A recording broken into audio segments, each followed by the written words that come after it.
Board regular meeting of Wednesday, June 11th, 2025. I'm Mary Layton, Chair. To my left is Marcia Calloway. To my right is Kimo Griggs, Vice Chair.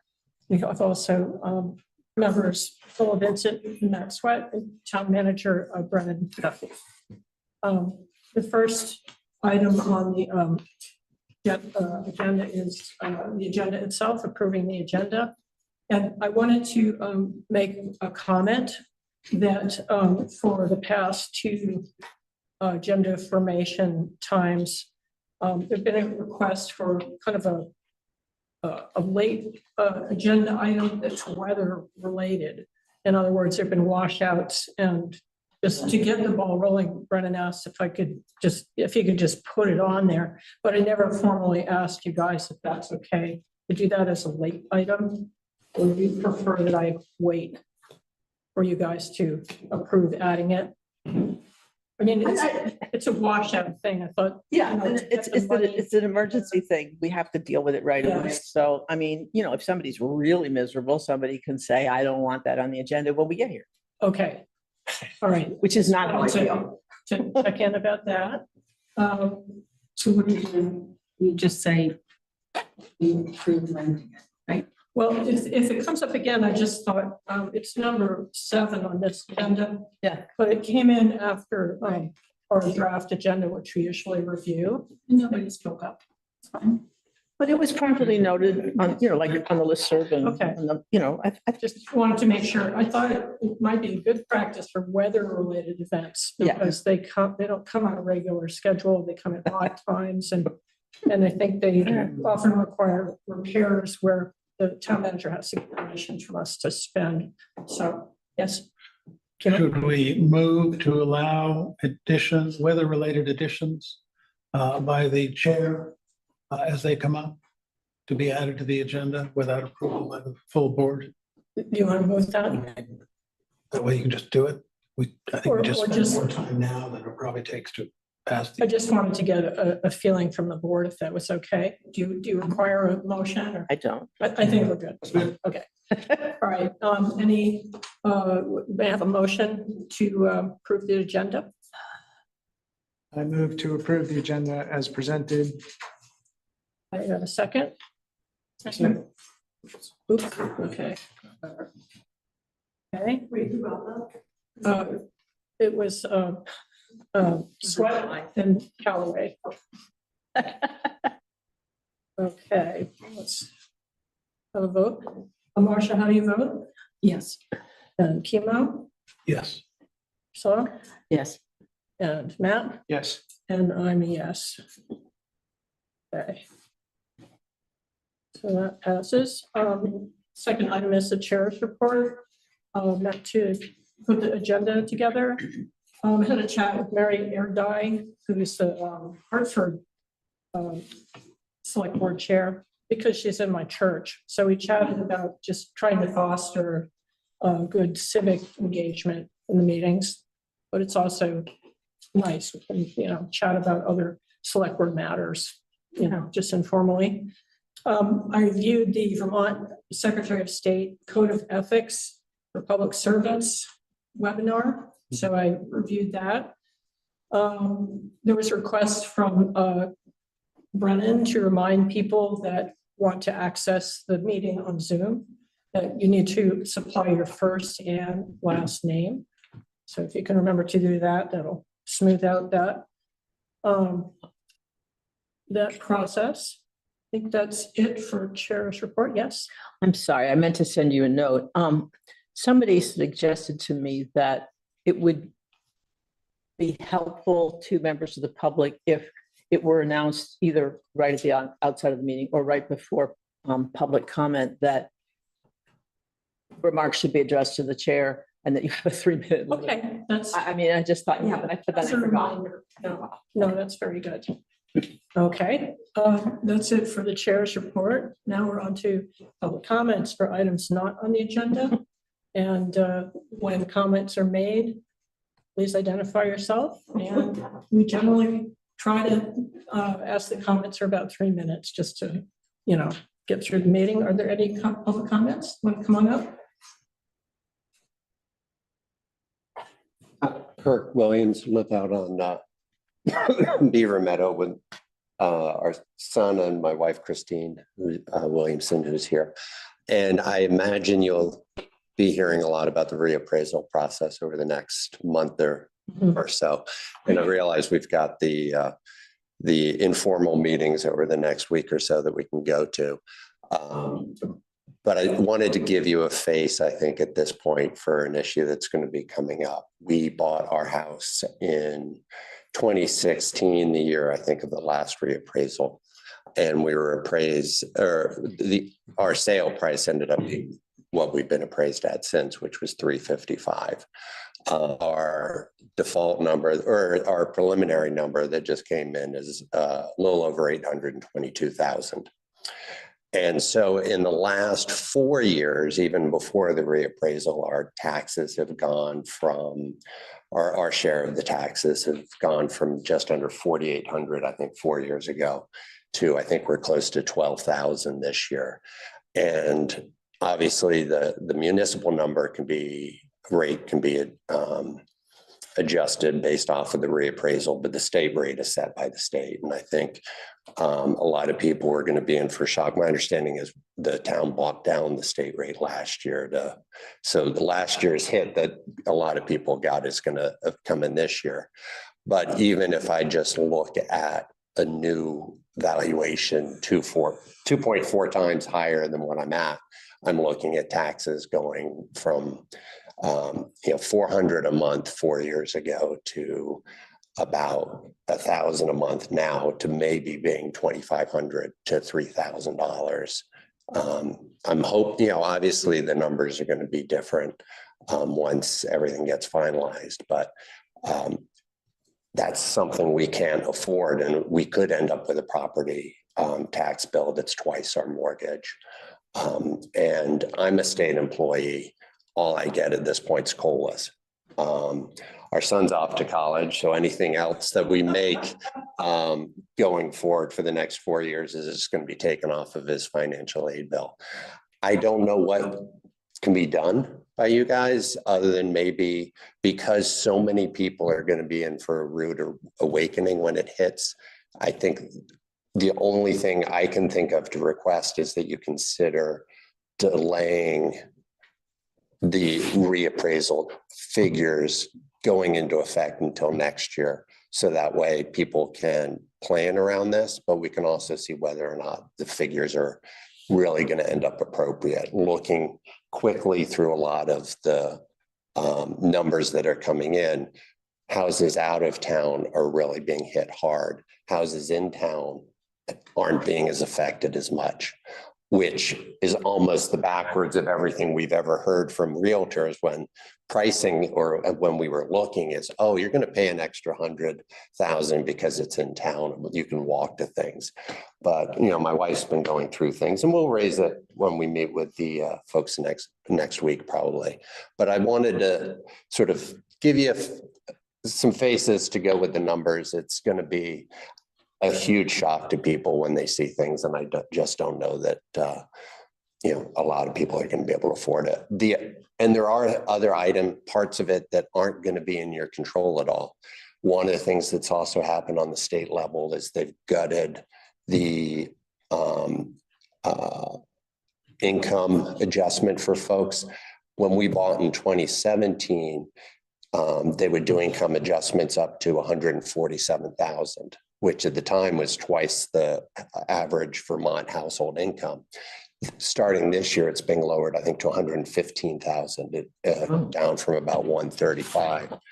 And if you just do a search on the Department of Taxes page, they've got a property tax credit page, and it lists the history. So I guess it's down from 147 and 25 in 2017 down to 115. So folks and that's even capped, I think, between municipal and state property at people getting 9,000. So even if somebody is retired and just on Social Security, if their amounts go up that much, they can still only get the 9,000 adjustment. I know David Zuckerman did a op-ed for the Digger last week saying this is an easy fix. You can go back to readjusting the incomes. I haven't heard that that's happening. And obviously they're just re-adjourning now. So it could be the situation in 3 weeks. It will be drastically different, but yes, thank you. You want to say something? Yeah, if I could make a comment. If your valuation goes up, doubles, that doesn't mean your tax bill is going to double, right?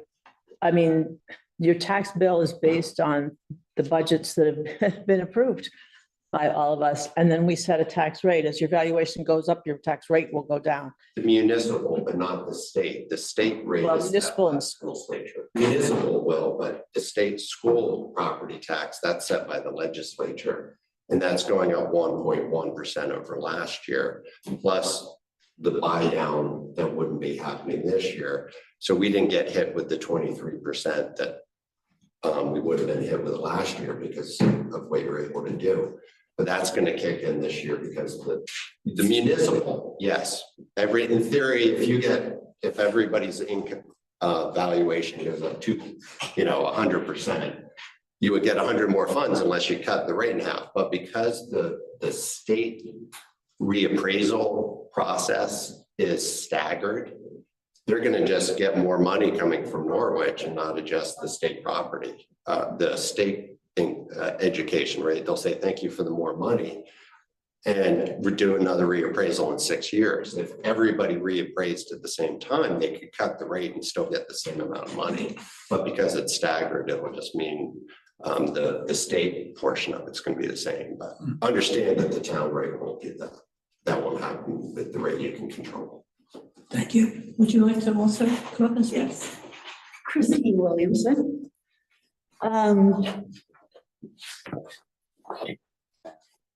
I'm trying to be a little bit calm about this because I'm really upset. It's not within your control.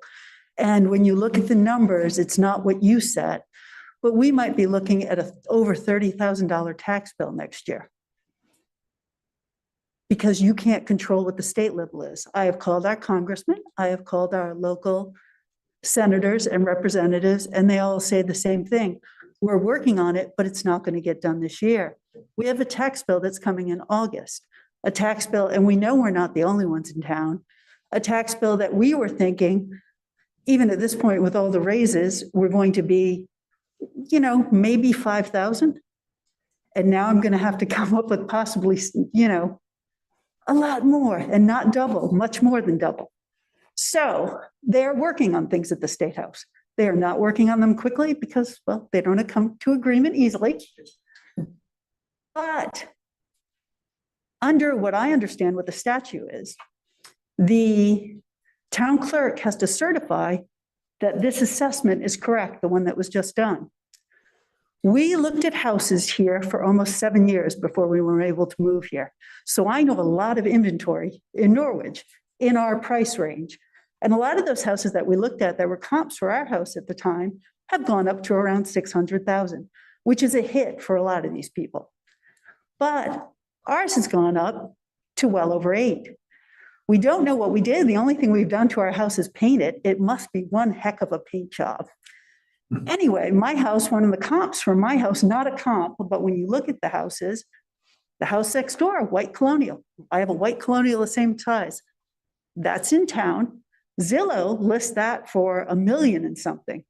Yet on this reappraisal, it's listed for $599,000. There are other houses on Main Street, on Elm Street, on Bragg Hill, that when we came to town, we were told those were primo places. We couldn't afford houses on those, in those places. And yet their assessments are far lower than ours. And if you look at all the appraisals, they're all over the place. And you can say, oh, Zillow's not accurate, Redfin's not accurate. I would argue they're far more accurate than what's been done here. And I don't know why it's so off, but I don't see how the town clerk could sign something saying this is an accurate appraisal. And I will just put that out there and ask you to please review what the appraisal says, look at the houses near your homes. And again, Bragg Hill, Elm Street, Main Street. Maybe we've been told wrong, but because we looked at so many houses, We talked to lots of realtors. We went around with the same realtor, but we met lots of realtors when we were doing this, and they all said the same thing. Oh, everybody wants to be in town. And we also happen to live at a house, two things I'll say. We're known for the worst driveway in Norwich. We live up one of those steep hills off Beaver Meadow. And when we first took our son to the elementary school, everybody said, oh, I know your house. You have that awful hill. But, everybody's got their thing. Maybe the appraiser didn't drive up that because we were told that's how we afforded our house because nobody else wanted to drive up that hill. So I think that maybe, you might have a case for grievance, but you will. And I will take that up. You will have to go through that process, but I appreciate you, both of you, like, as you said, your husband said, putting a human face on it and how nerve-wracking and how bewildering and what does this mean? And, He spoke because I'm having trouble not crying. Well, yeah. And how do we then sell a house that's probably worth around 600,000?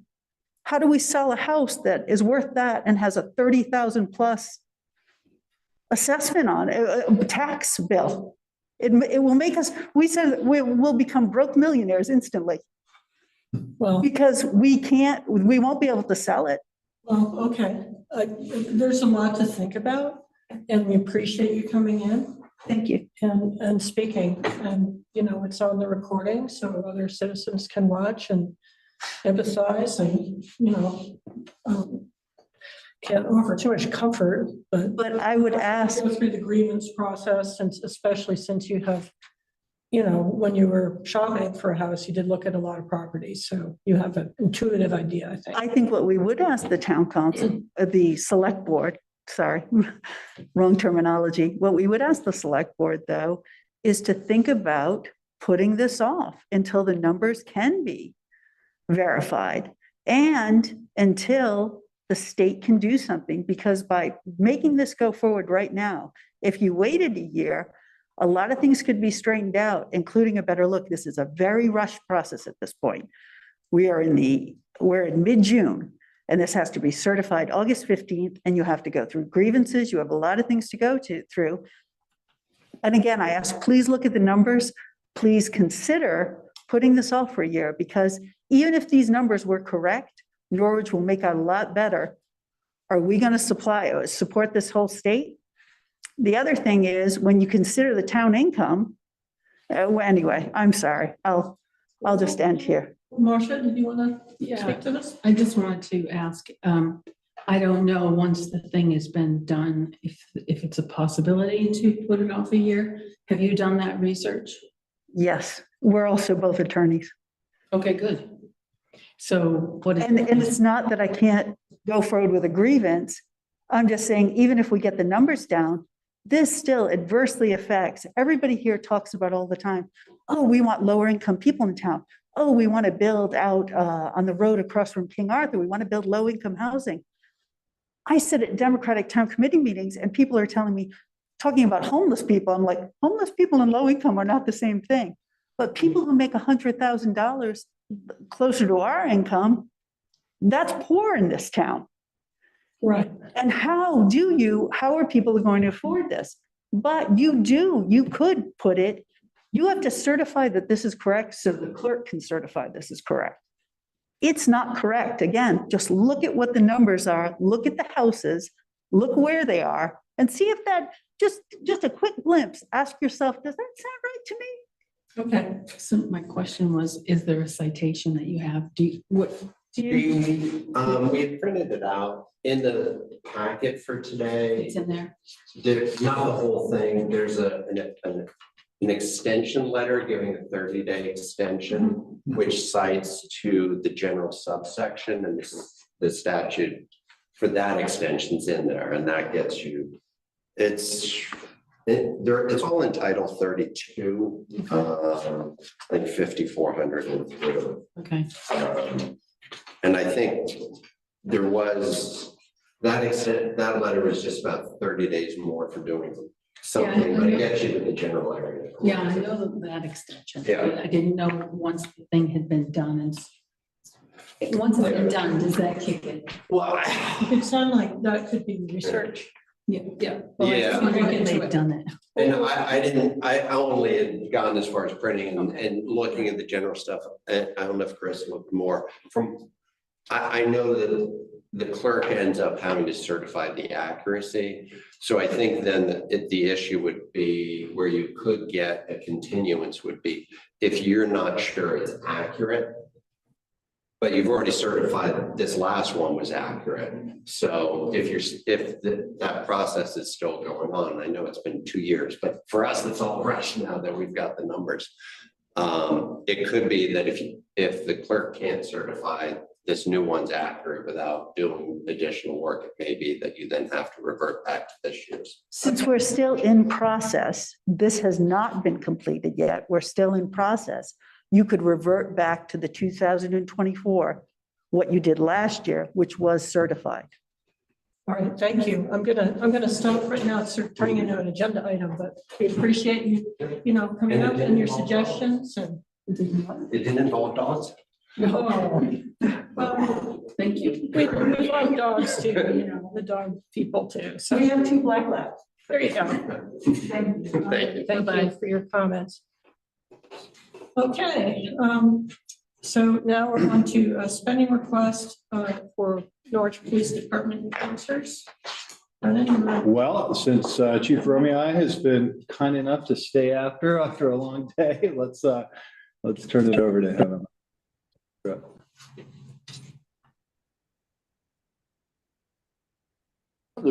So,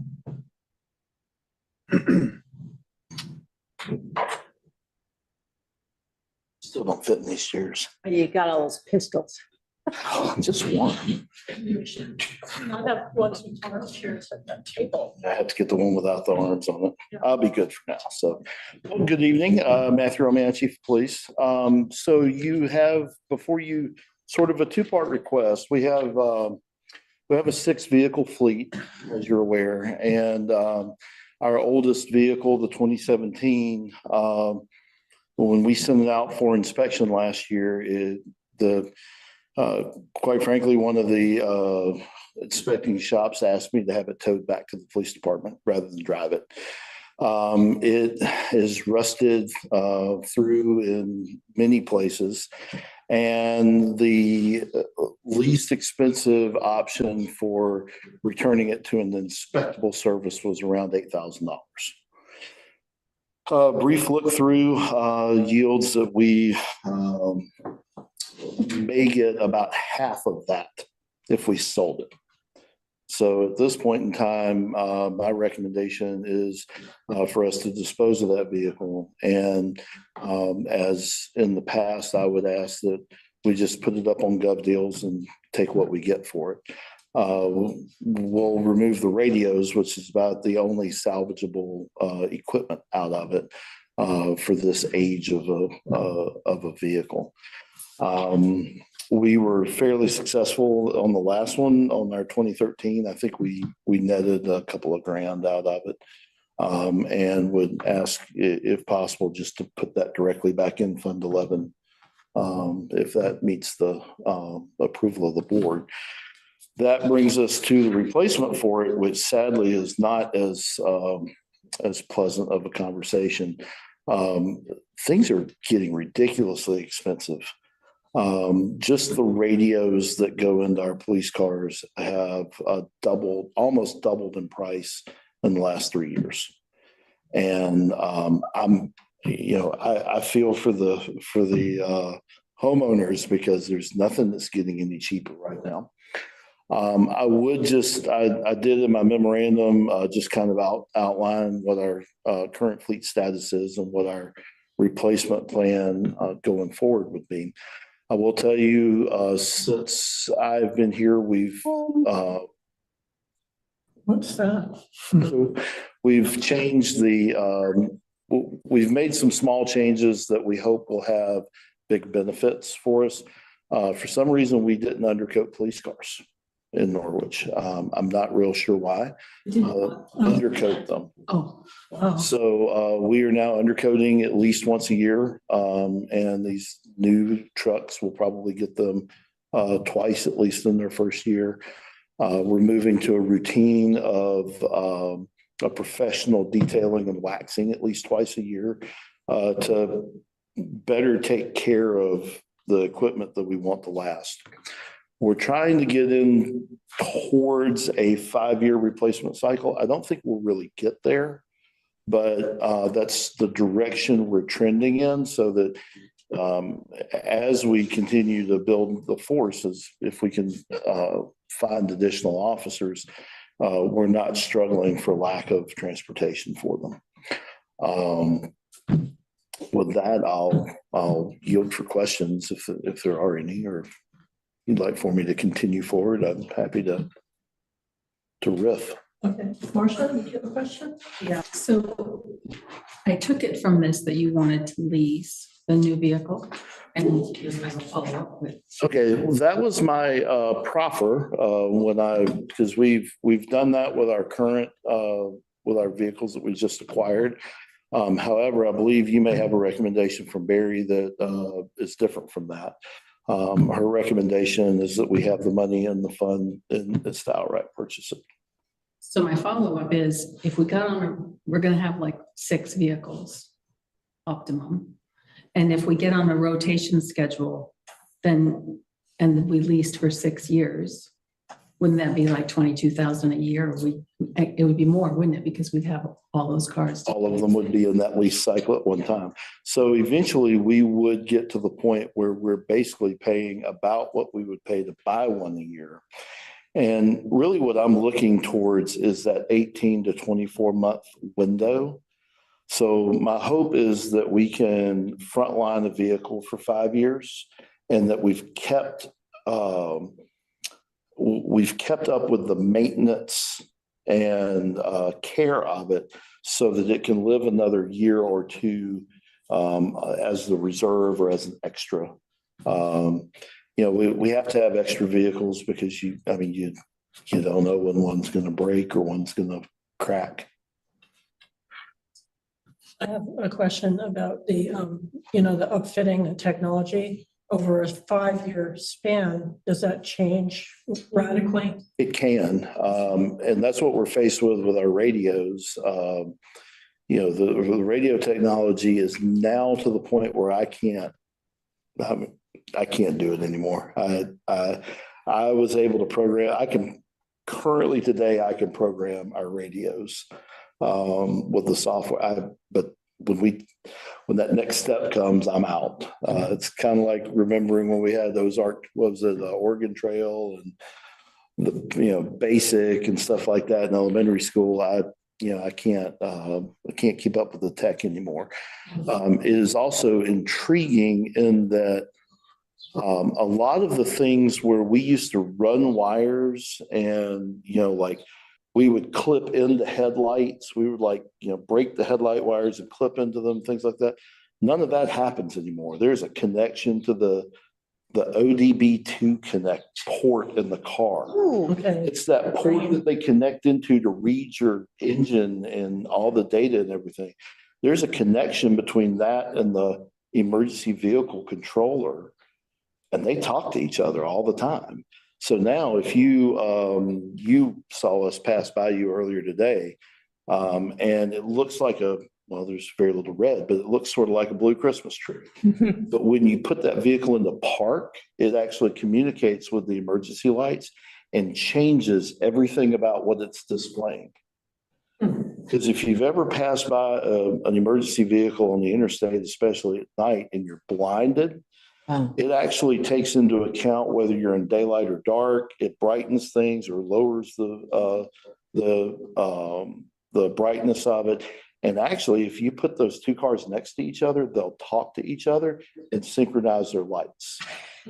So this all comes back to, NHTSA, National Highway Traffic Safety Administration, has done a ton of studies on lights, and they figured out brighter and crazier is not always better, because you get this blindness and people they're not looking at anything except these lights when they're going through scenes.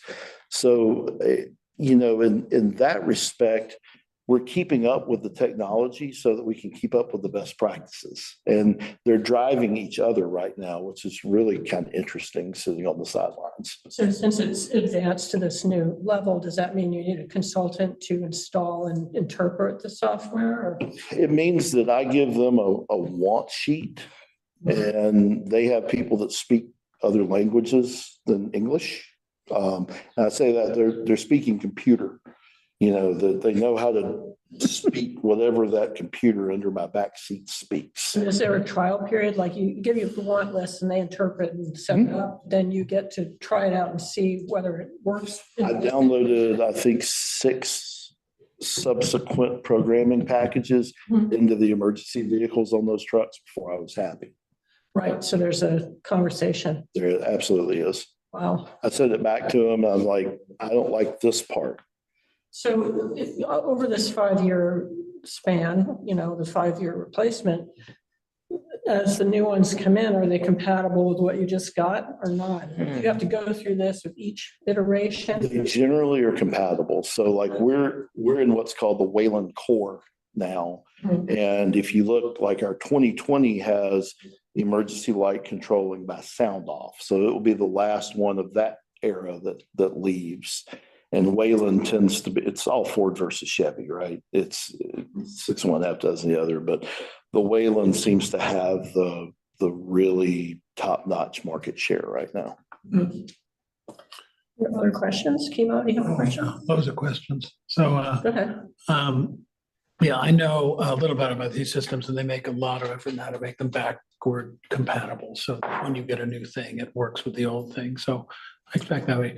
I'm not going to get into your expertise. You know so much more about all this than I do, but I don't know how all this fits into a town capital planning effort. So it's hard for me to look at this and know whether these funds are the funds we're already spending every year, or this adds money to the funds. I guess I'd look to Brandon to. Yeah, so Matt met with Barry, and I talked with Barry about this several times. And yes, I mean, we have a capital budgeted plan for replacing the police cruisers.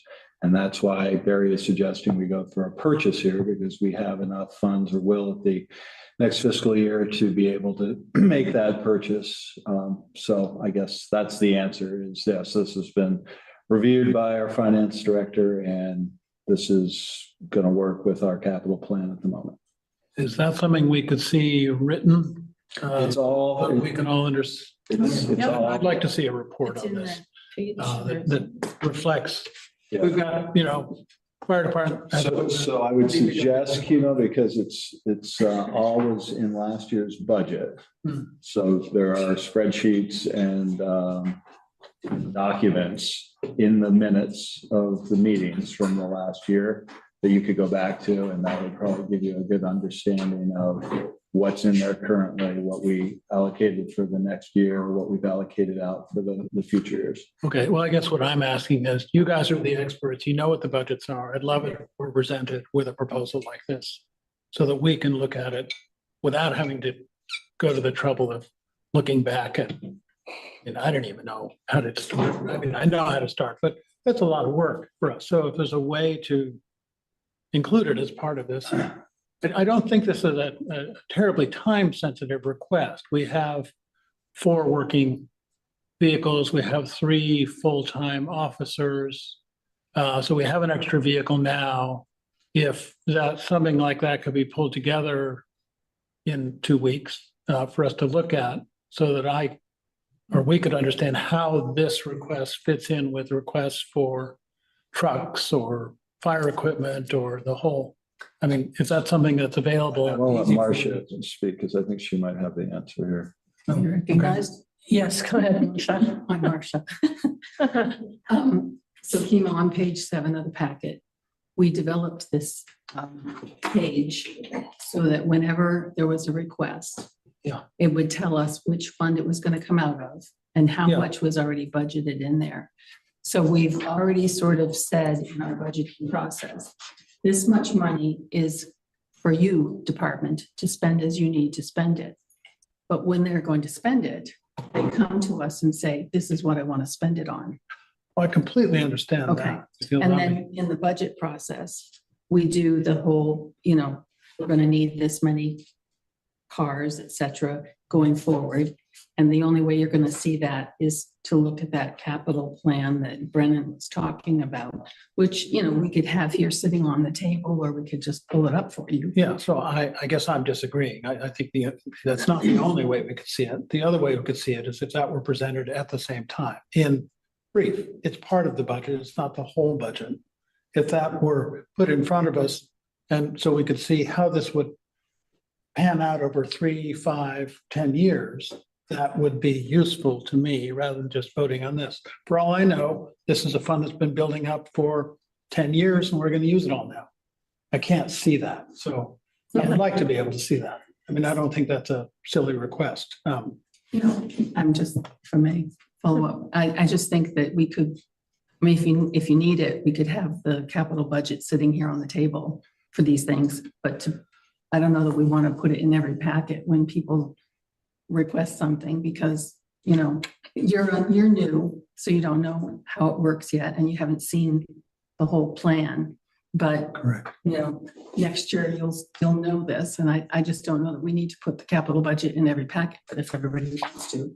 Okay, well, I'm making that request. If it doesn't happen, I guess it doesn't happen. I didn't think we were going to get political here, but brighter and crazier is not always better.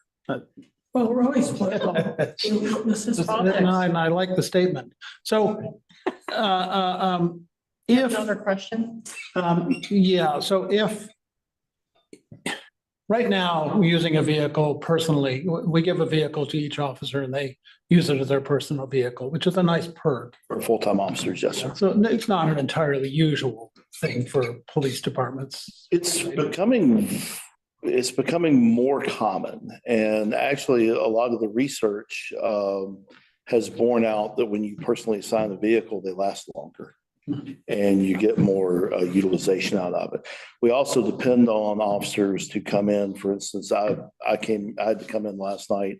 Officer Rubentish was coming in last night. So we provide that so that we can make it in when we need to in a reasonable timeframe. We're ready to go when we get here.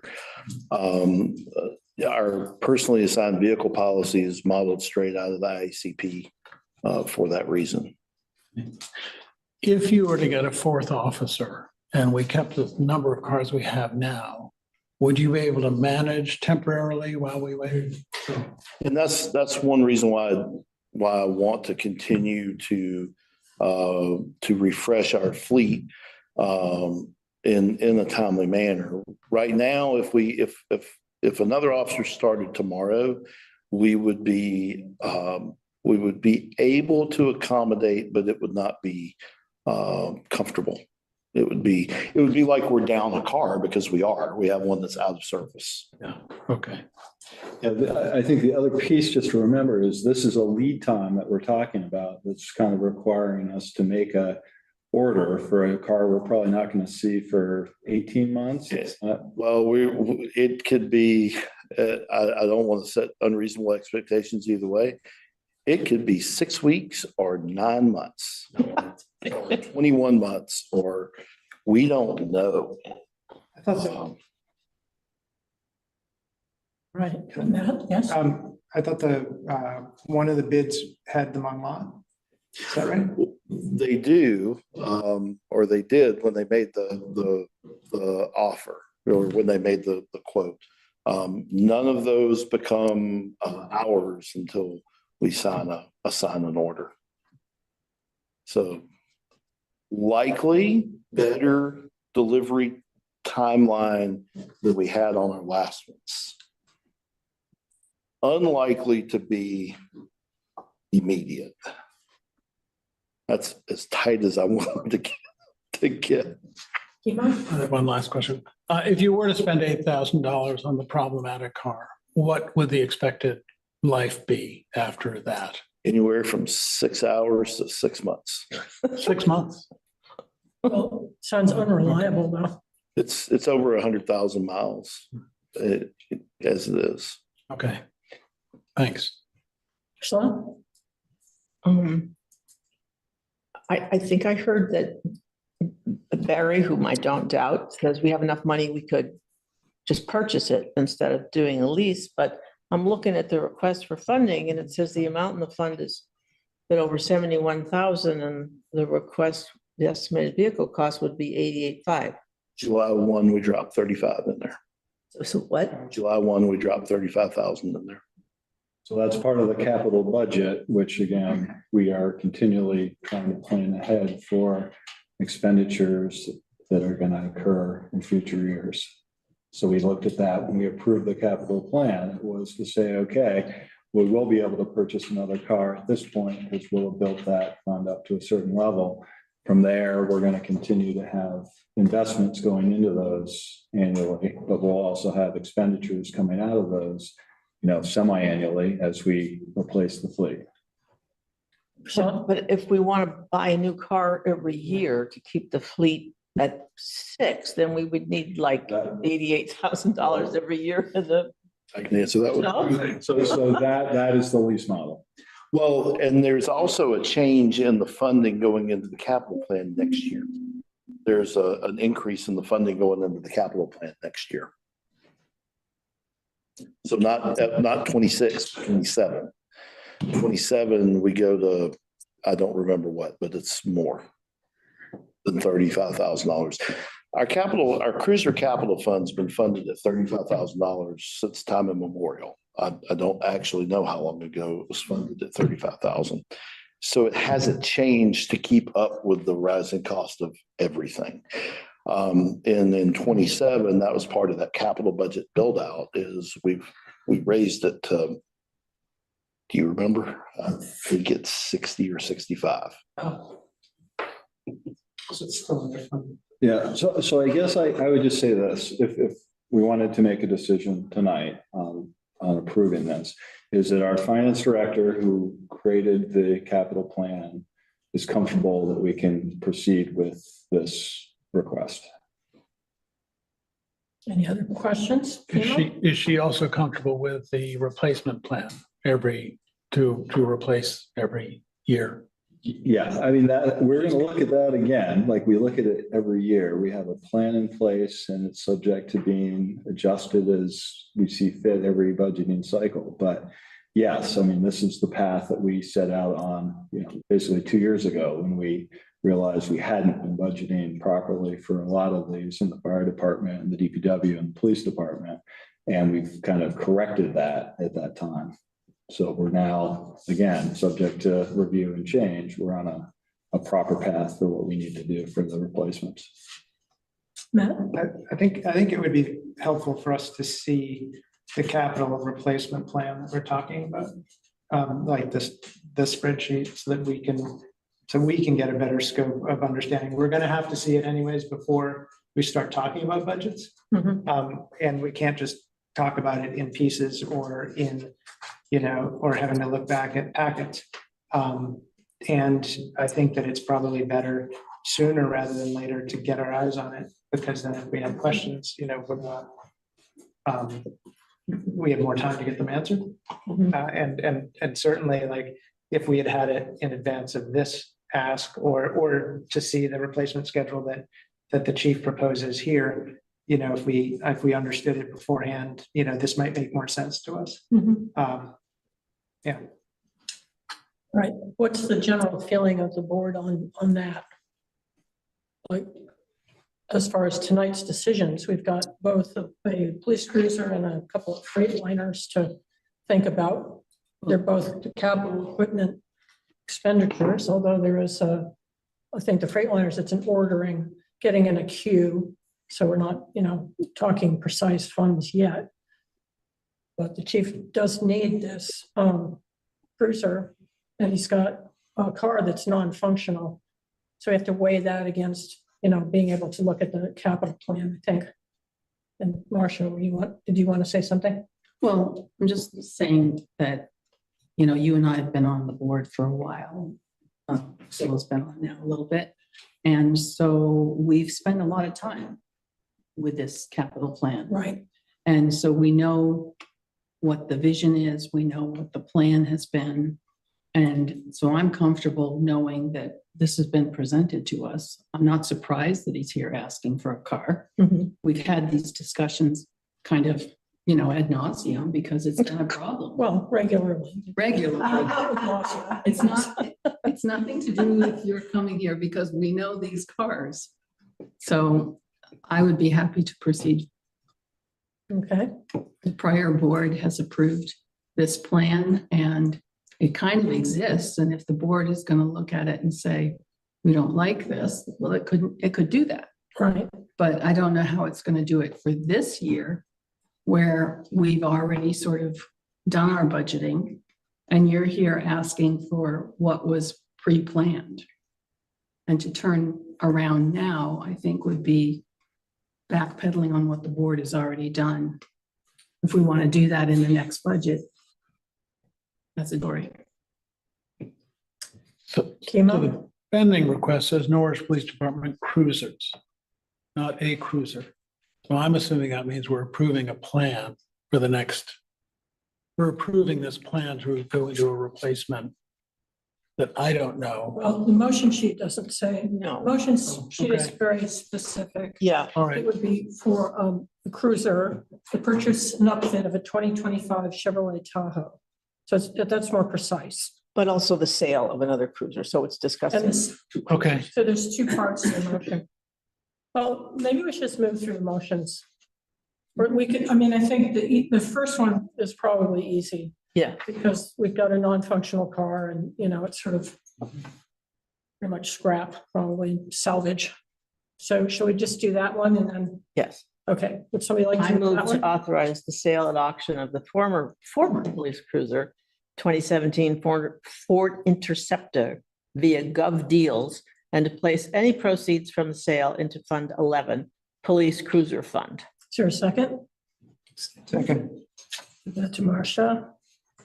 Okay, let's have a vote on that. Marcia, Yes. Kimo, Yes, Priscilla? Yes. Matt? Yep. And I'm a yes on that as well. Okay, so that one's approved. Now, does anyone want to move the next one? Yeah. But I need guidance on the amount. Was it 88.5? That's the 88.5 we want. That's what's in this vending request. Mm. 88.5, just in.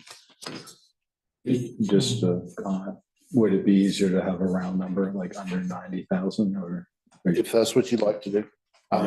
We, if we put a very specific number there, there's always a chance we don't fall there. So, I mean, our expected price was 87,452. So that's why I went to 88.5. I stuck another 1,000 in there. I'm happy to take 90, and I'll tell you that I'll leave Well, it could be a not to exceed. not to exceed 90, and I'm happy to leave all the pennies in the bank that I can. Okay.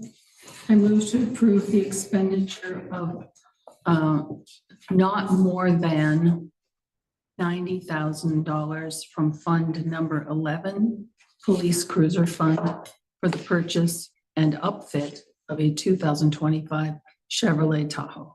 Is there a second? second.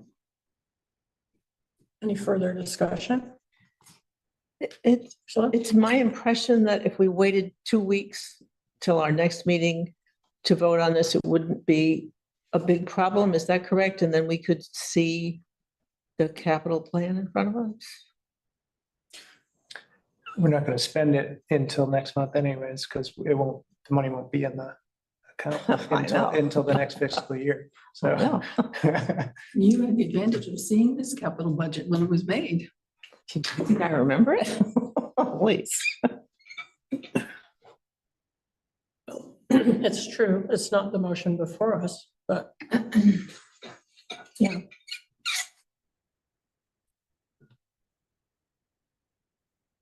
Any other discussion? Personally, I think I support it. I'm gonna vote for it because we did the homework of making our capital equipment fund plans for the next 5 to 10 years. We sort of thought it out over a long process, so I'm comfortable with it. And I know the police department needs a cruiser, and the lead times are crazy. We don't know when that defunct car is going to be replaced. We don't know if we'll get a new officer who, then they won't have enough cars for everybody. So I just would like to keep the ball rolling. So that's my perspective on it. But you all have to vote your conscience, whatever way, or your strategy, however you're going to do it. So, all right. Well, let's have a vote. How do you vote, Marcia? Yes. And Kimo? Yeah. And Priscilla? I'll say yes. Okay. Matt? Yes. And I'm a yes. All right. And thank you for coming out. Well, and I got at least 2 more things in front of me. Oh, you do? Okay. One of them is the radio equipment that goes, Not done yet. Yep. one of them is the radio equipment. That was the second item in there. And I'm not sure what your motion sheet has for a draft, but I might suggest some flexibility in where we pull that particular funding from, because I might not have to pull it out of 21. Okay, so I don't I think. mean, 11. Yeah, that actually That didn't make it did on the not make the motion motion sheet. sheet. So, Okay. so it could be a similar motion to what was just presented there.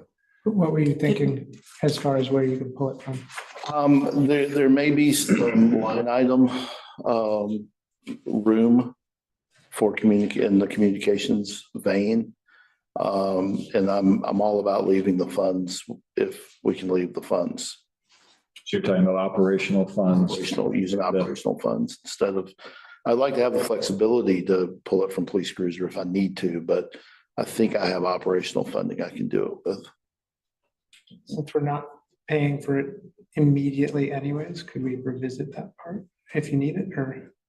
We could, it exceeds the town manager and my spending threshold.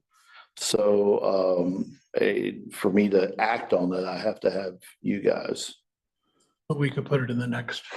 But we don't have anything that talks about Fund 21 here, does it? I'm sorry, it's 11. Oh, it would stay in 11? Okay, because we've got the vehicle and then we got the radio both on the same. I think what he was saying was that he might be able to find in his annual budget expenses to pay for the. All right, but we don't have any motion drafted for that at all. Should we Kimo? put this motion in the next meeting to? Good. Might be cleaner that way, more organized. If we revisit this for the radio spending request, like table that. Yeah, I think the big piece is getting the order in. Your order. I So, mean, radios honestly take about as long, but it's fine. Okay. so for the next meeting, We'll then table that one. we'll have more detail about the radio with a more fleshed out, here's where our funding could come from. So another department request for spending form. Right. Not a That'd be problem. better for the process. Okay, great.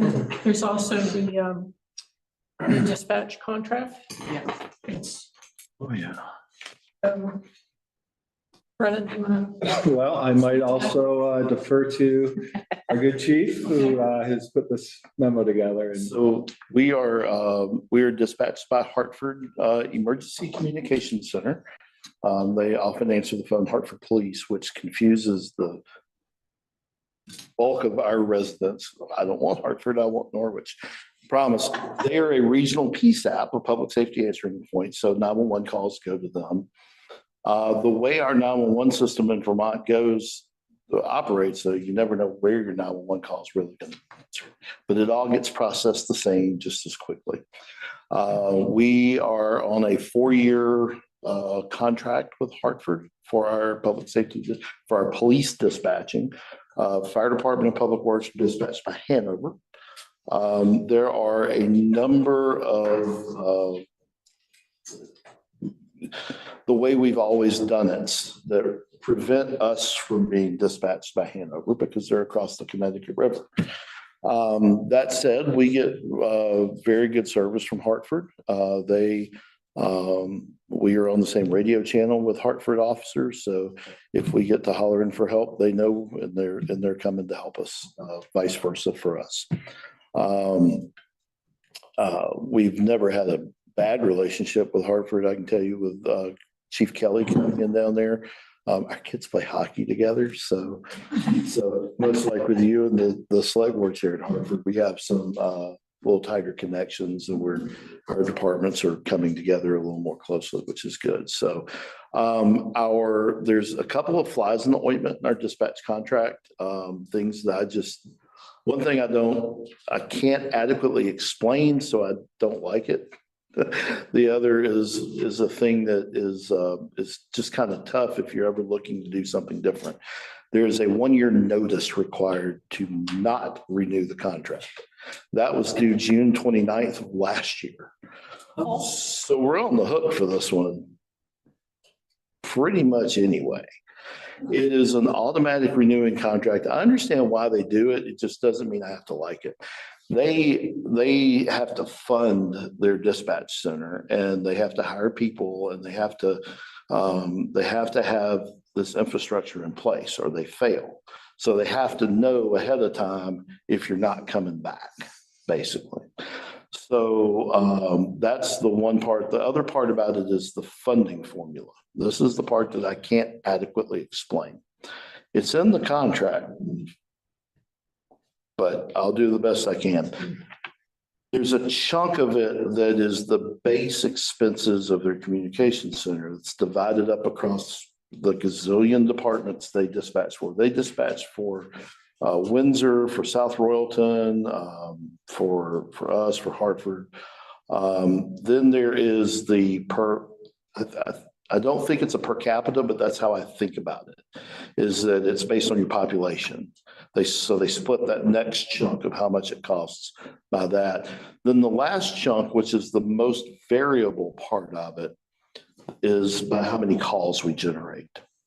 That is also the biggest part of our bill. It also runs 2 years in arrears. Say that again, Ron. So it runs 2 years behind.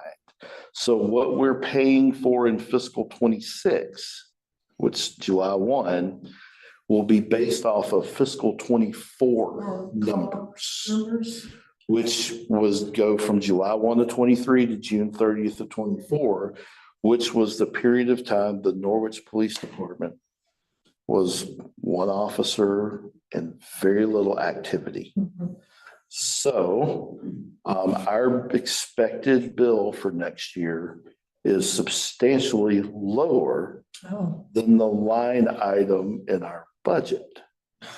So to your point about budgets, this next budget, when we build it, will be the first one that I get to build for Norwich Police Department that I actually have the institutional knowledge and context to understand to adequately build it. But that line item has just grown by the standard expansion right along, even though the costs dipped because of our lack of staffing. What do you call the standard expansion, like a percentage, some percentage? When we think about the life is expanding at 6% this year, or, it jumped by sort of a standard, almost like a COLA, because we expected things to go up that much. And I didn't have the knowledge in the last 2 years to understand how to work that line item. We're going to adjust it this next year. Go ahead, Matt. What's the difference? I understand that we had the ability for us to respond to calls was less because of staffing, but that didn't actually make our calls less, right? It was just Well, it did. There was a number of calls we stopped taking. Oh, okay. So literally these were calls that were just not dispatched, but you couldn't take them. And things that we didn't generate. So for instance, if I get out and I go have lunch at the school, it generates a run, it generates a call for me. So it goes in as a 1 instead of a 0, just like a traffic accident or a burglary or a burglary alarm would. So it's kind of one of those things, much like in the fire service, where your service call to reset an alarm is the same thing as a 3-alarm fire. It's a 1. You know, it's a single run number.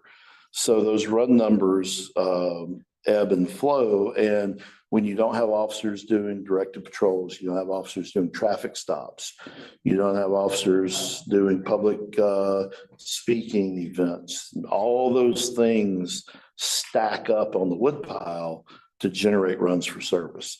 So we're going to be, you know, 2/3 of what our high bill was. Don't make me quote the numbers because I can't remember them, but. Lots of questions, Marcia? I thought I was understanding you, but at the end, I just lost it. So it sounds like they're kind of tracking you as opposed to calls. Because if, like, during 9/11, you know, I know there were calls down there, I called them. And so if there's no police here to answer those calls, do we get charged for that? Is that on the record, or how does it work? Well, it depends. So if you call down to talk to me and go, you know, hey, chief, what's going on at X, then I don't generate a call for service for that. But if you call and say, hey, there's a prowler in my yard, even if we're not at work, a call is generated for us. But really, the dip in the number of calls are what I call the discretionary or the proactive calls. So it's the public speakings. It's the, you know, us being at, what do they call it? What's Bree's Halloween thing in the woods? Norwich. Norwich, Yeah. You know, it's those kind of events. Is your presence here? Does that generate a call? I know, I'm just here. I don't count. But, you know, whether or not it's rolled over to the state police, we still get a call generated. So that does count as a call for service, because we do come in the next day or sometimes that night and deal with those calls or follow up on them at least. But, you know, those discretionary calls were non-existent for a decent period of time. So that number is going to tick back up because we've now hit the bottom, and we're now going to start seeing those calls tick back up. So our costs will continue to come back up, but we're going to try to do a better job. I'm going to try, not we didn't mess it up. I'm going to try to do a better job in this particular area at projections this year. But to your point, when I talked about, I think there might be another pot we could pull from for that. That's what I'm talking about. We've got a chunk that I think we're going to be able to use out of that. all right, thank you, Matt. So 2 other quick questions. I know that when the fire department switched from Hartford dispatch to Hanover dispatch, you know, we had 2 legitimate, you know, dispatch services to choose from. I'm curious if you have any other options, like legitimate other options, and if what you're spending on dispatch services is in line with what, you know, other towns like ours is spending on dispatch services. That second question is almost impossible to answer. And I say that because everybody's funding model is a little different, and how those things sort of gel within the system they live in is different. Now, to your first question, you can take that's a Mac, so you're out of luck. But if you had a real computer, you could go to the Bahamas and dispatch us.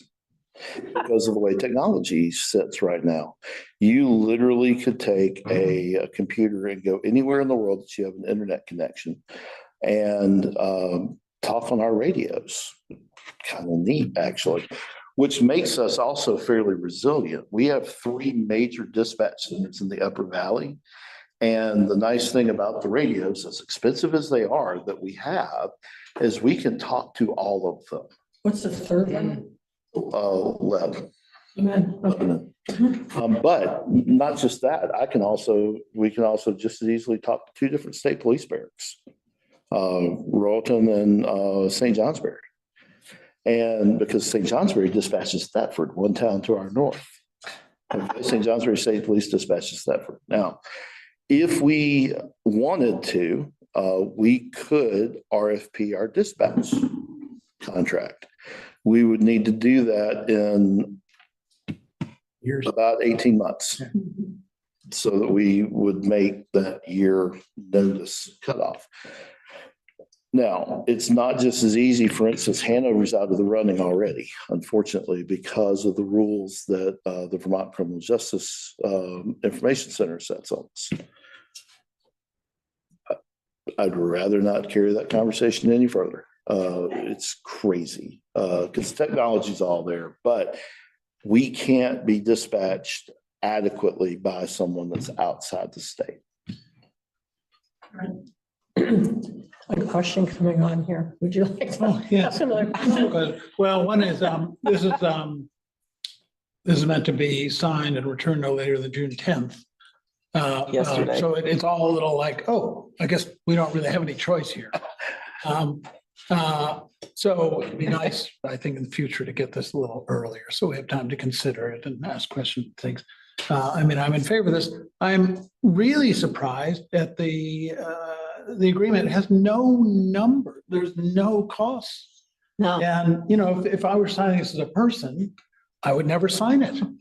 There's absolutely nothing in here that controls the costs or, and there's nothing from, you know, anyone showing us what past costs have been and what expected costs might be. And that would have been, I think, helpful in considering this.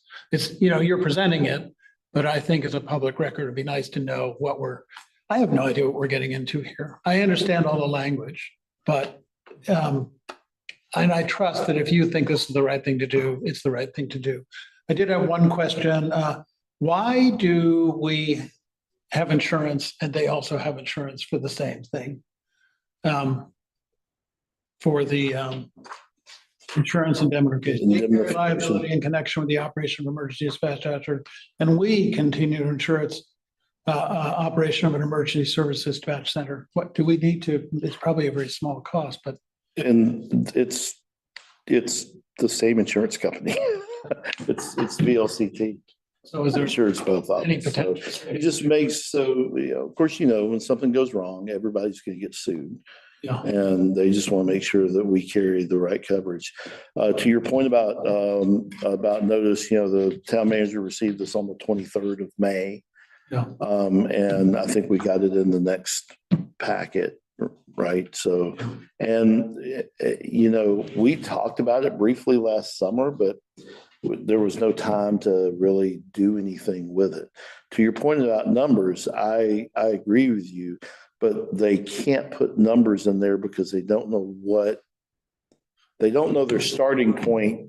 So I actually got, and if you'll call me tomorrow or come by and see me, I've got the last 4 or 5 years of what our costs were and what our expected is. I think, you know, that'd be helpful. Dispatch service for PD in 24 was 83 and change. Just to give you a scope, $83,000. $83,000. Yeah. Per year. That was the actual for 24. And So not a tiny amount. I think the answer to your question about insurance is indemnity. It requires that we indemnify them. Yeah, and then, yeah, I mean, same insurance company. You'd think that maybe there could just be one policy that indemnifies everybody, but yeah. Shakespeare. First thing we do. Yeah, Kill all the lawyers, yeah. okay. Please. I won't take that personally. No, please don't. Ready to have a motion?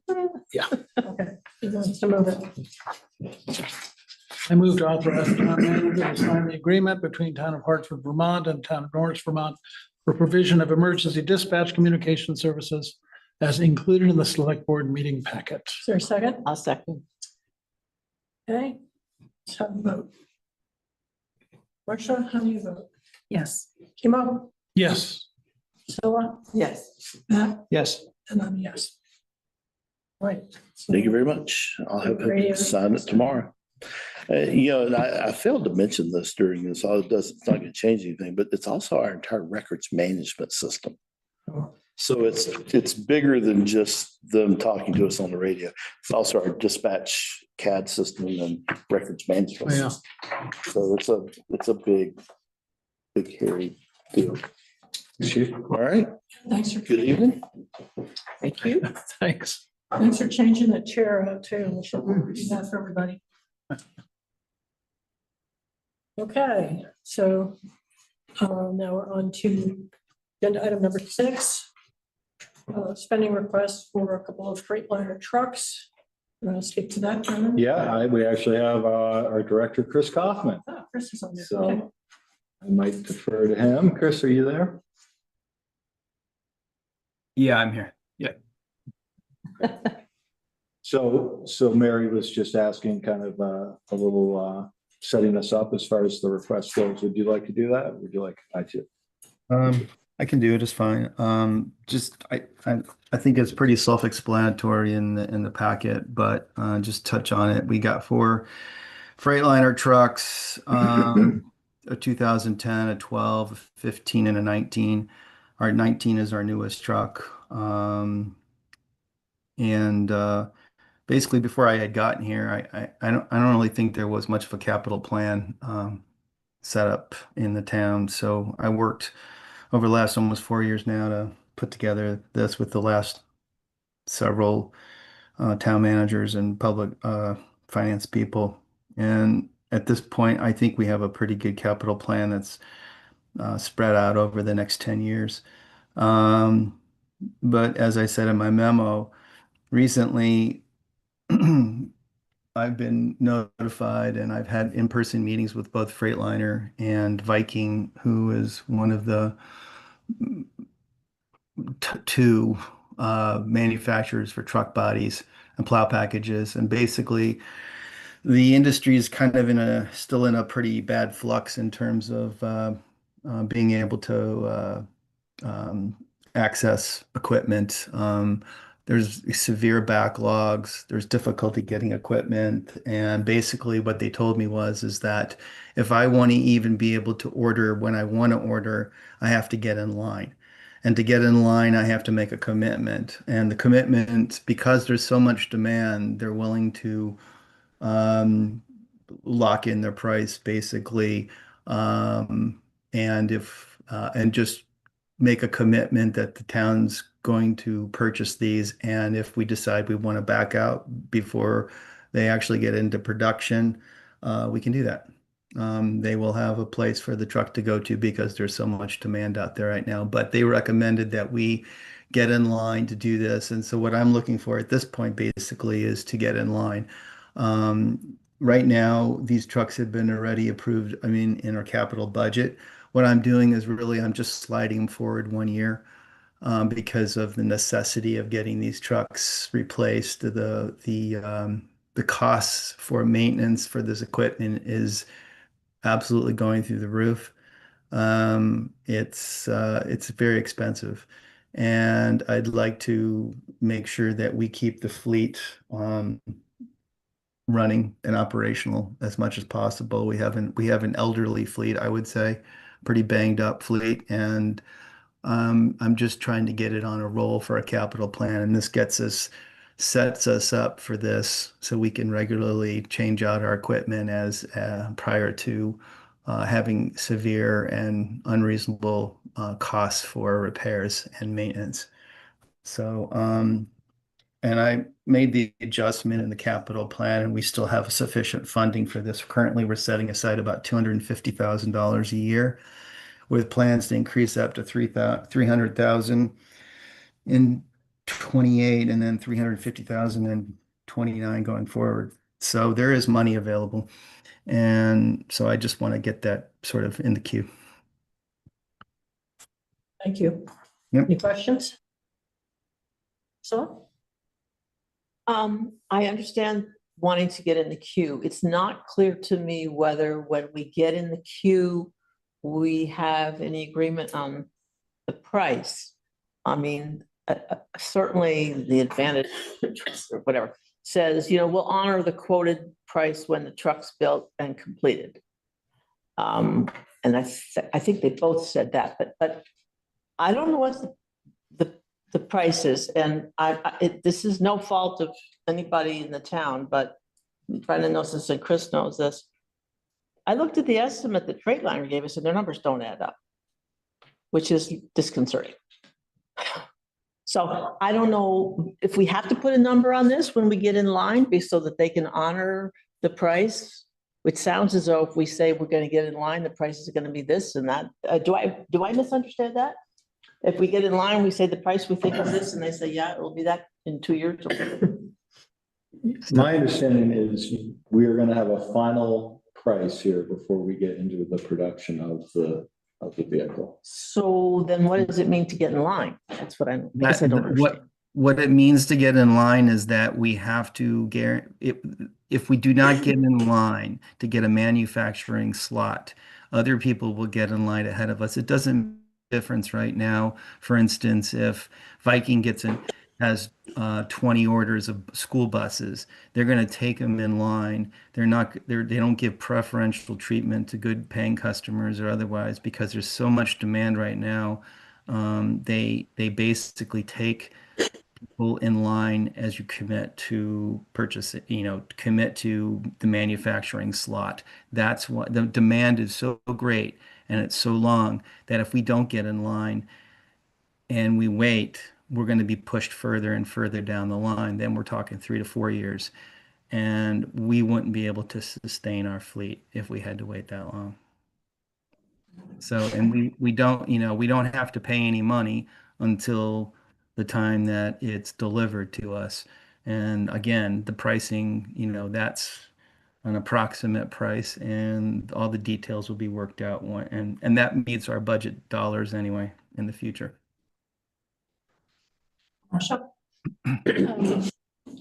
So just as a parenthetical to start with, you mentioned the coverage for vehicles and just for the board, we're going to be in budget season before we know it.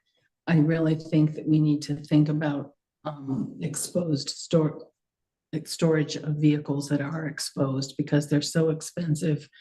I think it would probably pay for itself maybe over, the life of the equipment because they'd be undercover rather than exposed. So I think, this makes sense that we do have to get in line. I'm not happy with the letters that they gave because they're not dated, they're not signed.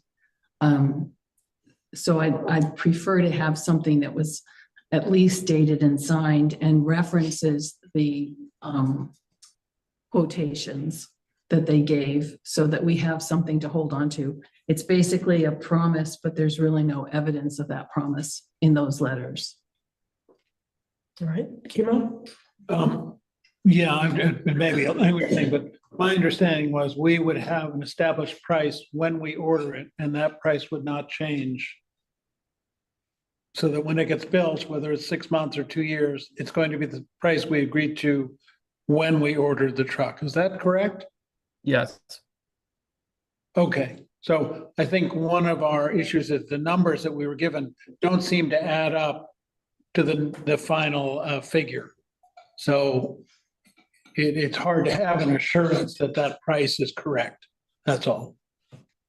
Well, I already have the numbers budgeted in the future, and we're well within the budget. This again is just about getting in line.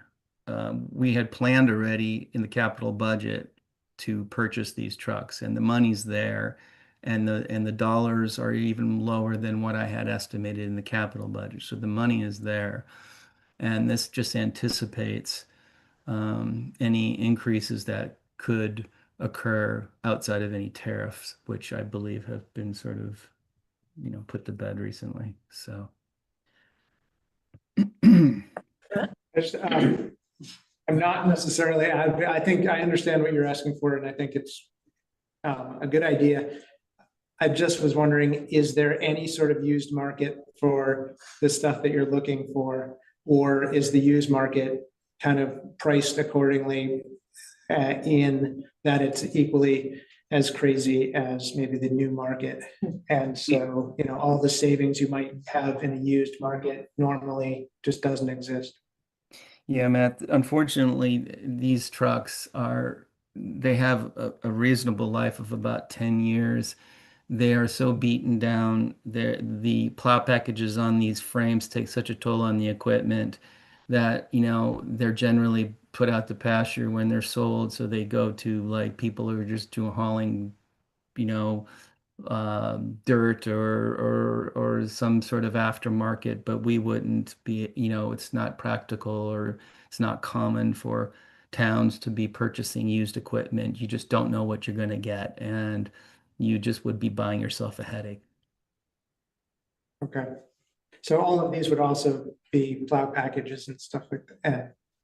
This includes everything. The price includes the plow packages. You know, Freightliner does the chassis and sets it all up, and then the other company comes in and builds the body and the plow package. Any further questions? So I'm just still puzzled and concerned, because if I look at the way we wrote the motion, we'd say we want to order them. It doesn't say anything about the price, and I'm glad it's in the budget, but is it responsible of us to say we're going to order something without having any kind of number in there about what and then also we're talking about replacing 2 trucks in 4 years. So which is, we haven't actually talked about. I mean, maybe they're both going to cost the same. I don't know. I just don't know how much tax money we're committing here. Well, we've already committed to this in the capital budget, right? We put the capital budget for it. It's been approved. It's already in there. And I've accounted for inflation and everything that's in there. These have already been planned and approved. All I'm trying to do is make sure that we can actually have the manufacturing slot that we had planned for in the future. And because of the shift in the manufacturing industry and the demand so high, we have to get in line now. And that's all I'm asking, that we get in line now. The purchase of it in the future will be our decision to make once that we queue up and they come to us and say, okay, do you want to go into production? And I'm going to say, okay, let's, you know, then I'll come back here and I'll present it with a dollar amount and say, okay, here's the dollar amount. This is what we budgeted for, and is the board in a you know, ready to approve this? So if we pass on it, then we pass, and then they're not going to charge us anything. But of course, if we pass on it, then we lose our place in line, and then, you know, that's going to be problematic for the town in the future.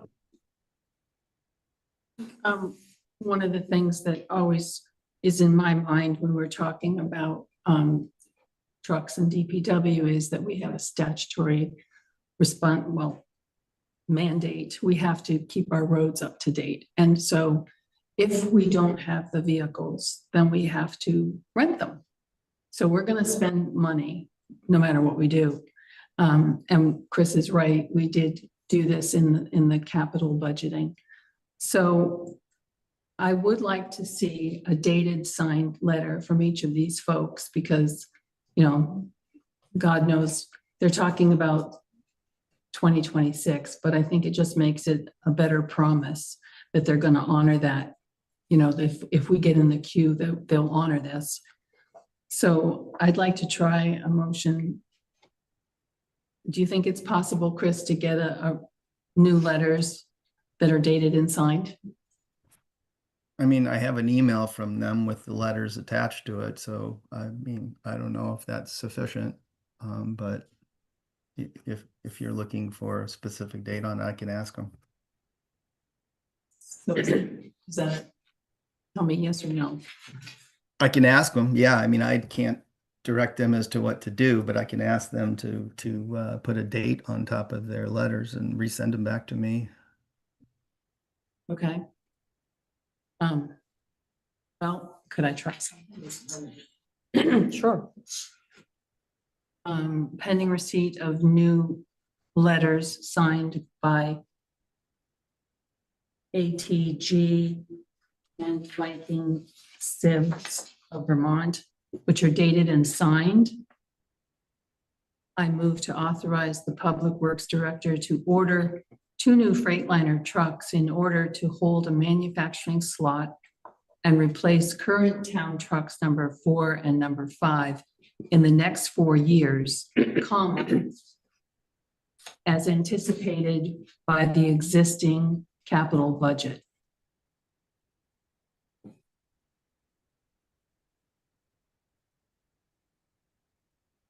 Is there a second? I'll second that. Okay. Shall we vote on this? Say, Marcia, how do you vote? Yes. Kimo? Yes. So, I want us to be in line. I want us to have the trucks. I just can't get rid of my discomfort.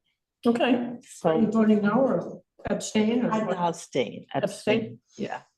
Okay. And Matt? Yes. And I mean.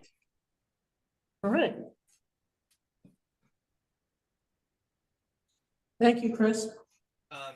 Brad, do you need me to speak to anything else in regards Yeah, to? well, we have, Weather event. we have item 7, yeah. While you're here, Chris. Yep.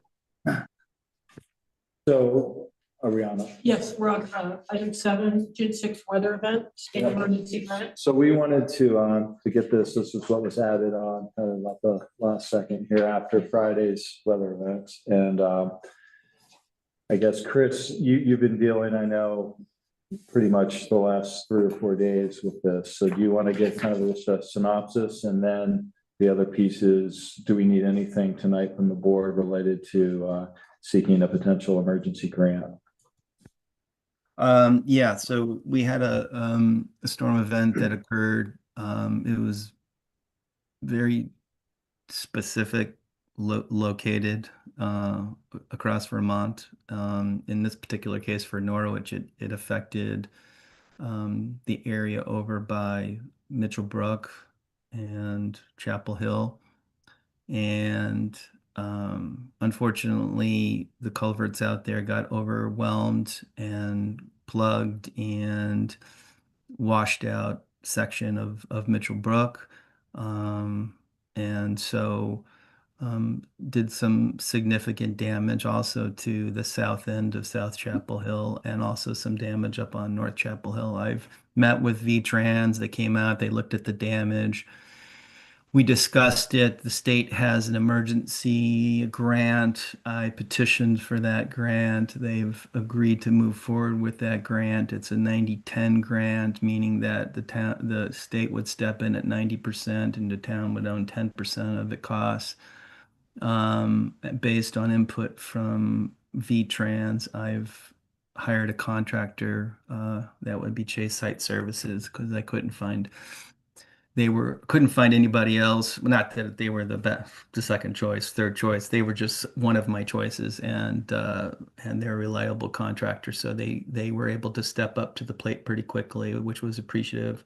The road is actually open only for emergency vehicles right now, but we haven't completed all the work. The work will continue on through the end of this week into next week.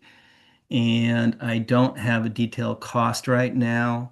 We had a threshold to meet, which was 10% of our non-winter maintenance cost items, which is probably around $60,000. And we've met that threshold, I believe. So right now I'm just finishing some paperwork, and I'll have that to Brennan, and we'll fill out the grant request form, which will be shepherded through by V-Trans. But we just proceeded with we're proceeding with the repairs as they stand right now. And then we're also going to have to probably deal with a couple of other issues that probably will not be covered by V-Trans. I'm still not sure right now, because I'm a little unclear as to what they will cover. So on those items that are questionable, I'm going to hold off. They're not super critical, but there is the abandoned bridge at the end of South Chapel Hill that was closed because it was incapable of supporting any trucks, and it was in terrible disrepair. So about 3 years ago, we closed that. But since that time, the bridge is slowly falling into the river. And so the intention was to try to get the bridge out of there before it actually falls into the river. So I don't know if V-Trans is going to tackle that. I did get a cost estimate for that some time ago, and I'll probably revisit that again here at some point to present that forward to try to remove the bridge once and for all, and make a permanent turnaround at the end of South Chapel. So. So I think for tonight with that, thank you, Chris, for the review and synopsis there. And thanks for all your work here over the last 3 or 4 days. I know you've been out straight keeping up with this all. So I think if anything is needed, a motion to approve proceeding with the state emergency grant would be what we'd be looking for tonight. And then again, the exact costs of that are not known at the moment, but we'll be refining that over the next week or so. It'll be a 90-10 either way, I guess, is what we need to be aware of.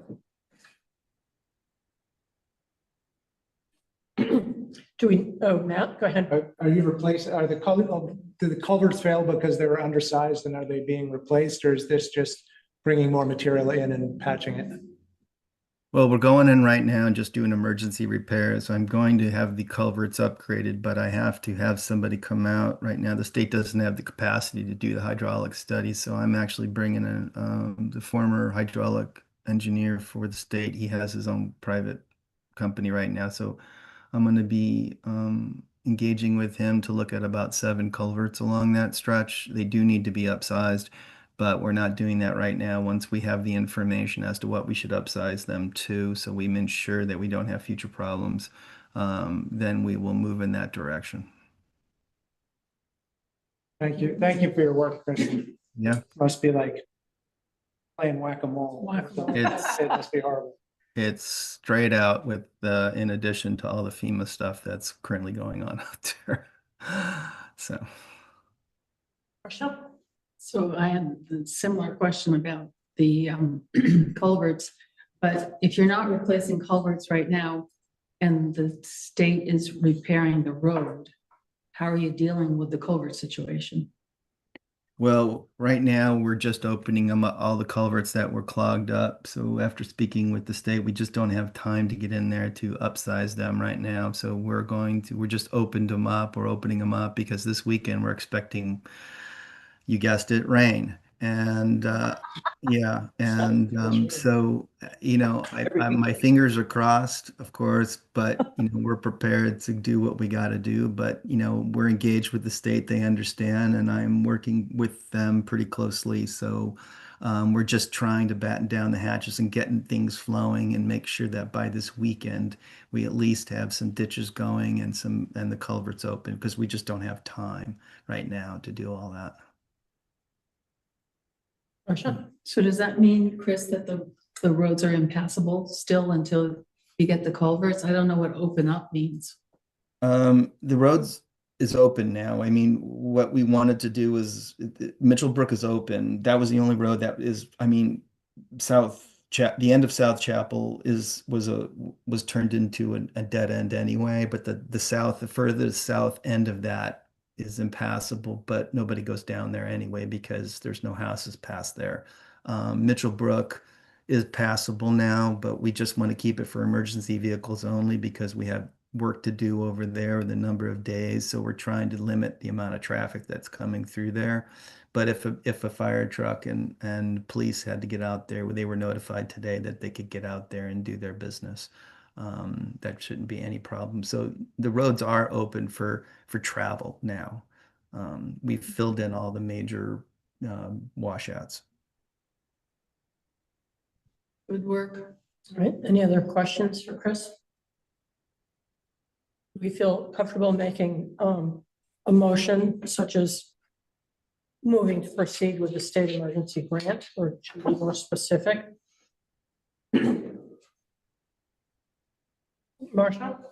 I think we're going to be having a lot of these things. And I think if the state is helping us and we're looking at 10%, I think we have to go forward. So I move to approve moving forward with the, should I say V-Trans emergency grant?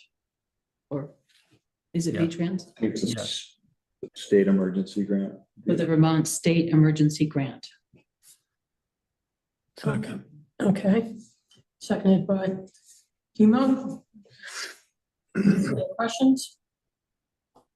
Seeing none, I think we'll get to voting.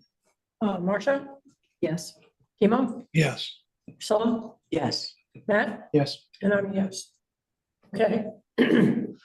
Thanks, Chris. Thanks, Chris. Thank y'all. Actually, is it possible to ask Chris an unrelated question real fast? So, go ahead. Dutton Hill Road and Bragg Hill Road are getting a lot of tire punctures. Because of the stone that was put down, it's good base. Is there any way that you can imagine that being alleviated in the near future? Yeah, I'm not sure exactly. I know I've heard a little bit about this, and I, of course, drive it all the time, and I think a lot of people do. And I've heard a few comments about there being some problems up there, but I'm not really seeing it. I'm seeing a few areas where there's some large stone from either some past repairs that had been done that have sort of kind of resurfaced, or some some mud season stone put down to help, bridge some bad areas. Last week we had washouts and the stone that was put down was a base, very sharp stones. My own tire went flat and my neighbor's tire went flat. We've had reports from Bragg Hill. I mean, it was great to have it repaired, but it's not the normal topping. And I suspect you can't get gravel anymore. I just wondered. Something to keep an eye on, I guess. Yeah. So if there's Yeah. any way to look at that up on Dutton Hill Road, Yeah. tires are getting punctured. Yep, Thanks. I just welcome. a question. Thank you. you're welcome. All right, thanks again, Chris. Okay, so now, let's see. Now I have a spending request from a town clerk for sleeves, I think archival sleeves. Clerk, want to speak to this? I think she was on before. There she is. She's there. And she's back. I'm on if I can speak, yeah. We Hi can there, hear you. can you hear me okay? Okay, Yes, so thank you. each one of our maps, Oops, Well, we could hear you and then it cut out. Are you still there? can I speak to it? I came in this morning just to those look. sleeves. Hang on. Lily, your transmission is sporadic with the Zoom. Sorry, I guess any questions?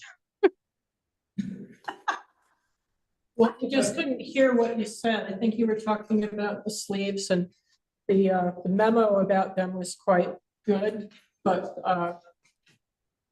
Yep, Does so we anybody have a have- map cabinet which has, 13 more spaces basically, and we put in 2 sleeves per space, and we need to get those 27 sleeves to finish out our map cabinet. any questions? No? It was fun to look at. I bet. Yeah. Yes, Come on by. okay. If someone wants to move this one? I move to authorize the expenditure of up to $419.49 from Fund Number 45 to purchase Mylar envelopes for the town's map cabinet. I'll second. Okay. And let's get to a vote. Marcia, how do you vote? Yes. Kibo, Yes. Priscilla, Oh, yeah. Matt, Yes. and I'm a yes. Thanks, Lily. Thank you. All right, so now we're up to number 9, dissolution of the audit committee charge.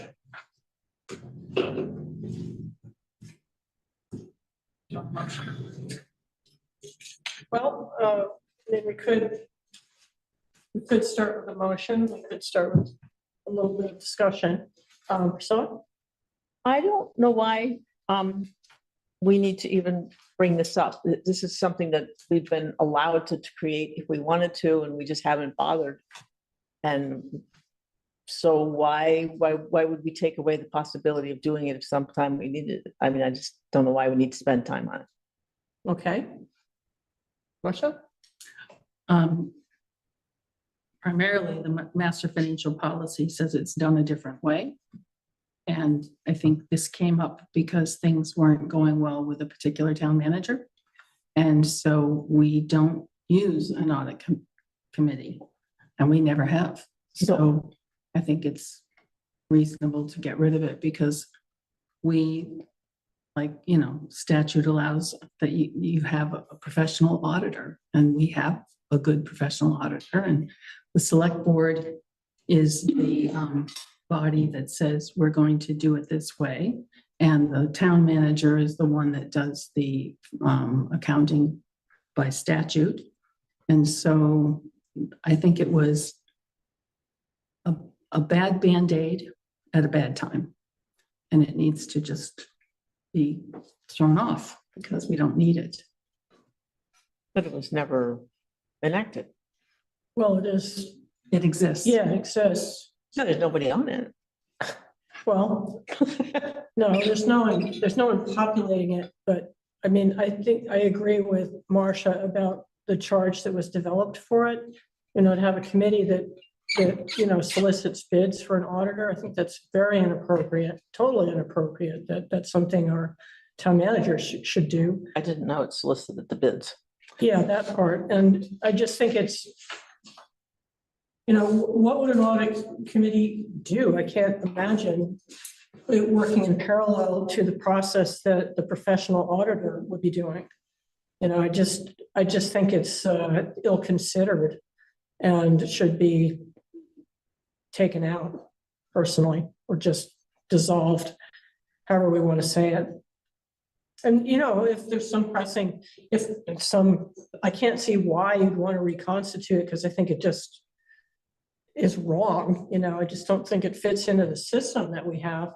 But if the system changed, you can always come up with new things. You know, it's not like it's gone forever, I suppose. But I think it's a very bad idea, and I'd be totally in support of just having it disappear. I guess I was envisioning that somebody who's got much more financial acumen than I do would read that great big thing and tell me the points that were most salient for me to try to grasp. Oh, I see. I mean, of the charge for it? No, I mean, of the, you know, the audit. Oh, the report, audit the whole, I itself? mean, I try to wade through it and I kind of go glazed. Sort of an audit interpreter? Like Yeah. someone who would interpret the audit and explain it. Yeah, Oh, I see. I mean, very succinctly. I see. Barry could do that, like the finance department could do that if that's what we wanted. Okay, well, Well, the auditor does that Or, every yeah, every he does year. the presentation too. well, I So- know, but they read all the stuff, but you know, I don't know which points are most salient. I'm not good at this. Is there other discussion? Chemo, do you have some thoughts? Not really. I don't. Okay. I think my understanding was that this was more of an administrative, you know, task that the charge is out there and sits out there. And so we're just saying it's not a thing anymore. Mhm. And I think that's a good idea. Okay. Further discussion? Let's have a motion then. I move to dissolve the audit committee. Is there a second? Second, Okay, let's get to voting. Marcia, how do you vote? Yes. And Chemo? Yes. Solon? I guess so. Okay. Matt? yes. And I'm a yes. All right, the next agenda item is sort of an ad that the governor made a proclamation that Vermont's going to have a 250th anniversary celebration. And towns can, if they want to, have groups that sort of develop program to celebrate this. So I'm just putting this out there, hoping that maybe if our historical society or reenactors or people have a passion for the Revolutionary War and the role that Vermont played in it, want to do something in our town, that they're just aware of this. So that's the reason it's in there. If you follow it up a little more online, it has about, 12 or 15 different suggestions of what might be done, parades or, speeches or commemorations. So that's why it's in there. Marcia? I just have to say, if you look online, you'll see my husband does loads of stuff about the Revolution. And he's actually in the Ken Burns Revolution thing that's coming out. So, Oh, cool. yeah, November, have a look. You think you might pop out for this and do something for Norwich? I don't know. Well, I mean, Would he be- does it for that's lots of his work, places. right? Yeah. So, Yeah. I mean, if somebody wanted him to, he probably would. Anything on here or this? No, just it's an ad. informational? It's just an ad. So, I'm thrilled somebody wants to do something as long as I don't have to. well, someone, might get really excited about it. I have a former student who's now at the Richmond Middle School, and he's kind of a quirky guy, but now his passion is Revolutionary War reenactment. So maybe his family, maybe he will spearhead something that would be fun. A skirmish on the green or something. I don't know. Or, I mean, all the reenactment community is just sort of fascinating. Yeah. Because, they try to wear the dress that's absolutely authentic I know. and have cooking and, it's just, right? I mean, when you find the enthusiasts, you could get them going, I think it could be really fun. My son used to do it and he played bagpipes. And so I had to make him the outfit. Oh, my gosh. Took forever. Yes. Okay, well, it's nice to have a lighthearted item, so. Nice. Okay, now number 11 is the Selectboard Handbook. Do you want to speak to that, Marcia? So I put in a memo that sort of just tells you where we went last time and the things that I did to accommodate what we discussed. And then the next steps for this meeting, I'm just going to kind of cruise through it because it's in the packet. Mary had suggested an outline, and I'm sorry I didn't get back to you about that offline, but I tried. If this isn't what you were thinking about, I just thought maybe a user outline so that I basically said, okay, here's the organization of the handbook with a synopsis, one sentence. And then I put in a sort of explanation of the structure of the pages so that, this is what it means by the number of members and the budget, whether or not there is one and where you look for that information, whether or not there's a charge, what that means, and that there will be statutory requirements that are copied and pasted in there if they exist. So if that wasn't what you were thinking of, we can talk about something I else. think that was very helpful. Okay. Yeah. And then in terms of the statutory portion, the open meeting law section, which is the second bullet on that page, basically, I incorporated that the Chris Katuki had wanted to make it clear that there was actually the state allowed you to call it the Vermont open meeting law. So I cited the statute and put that in there.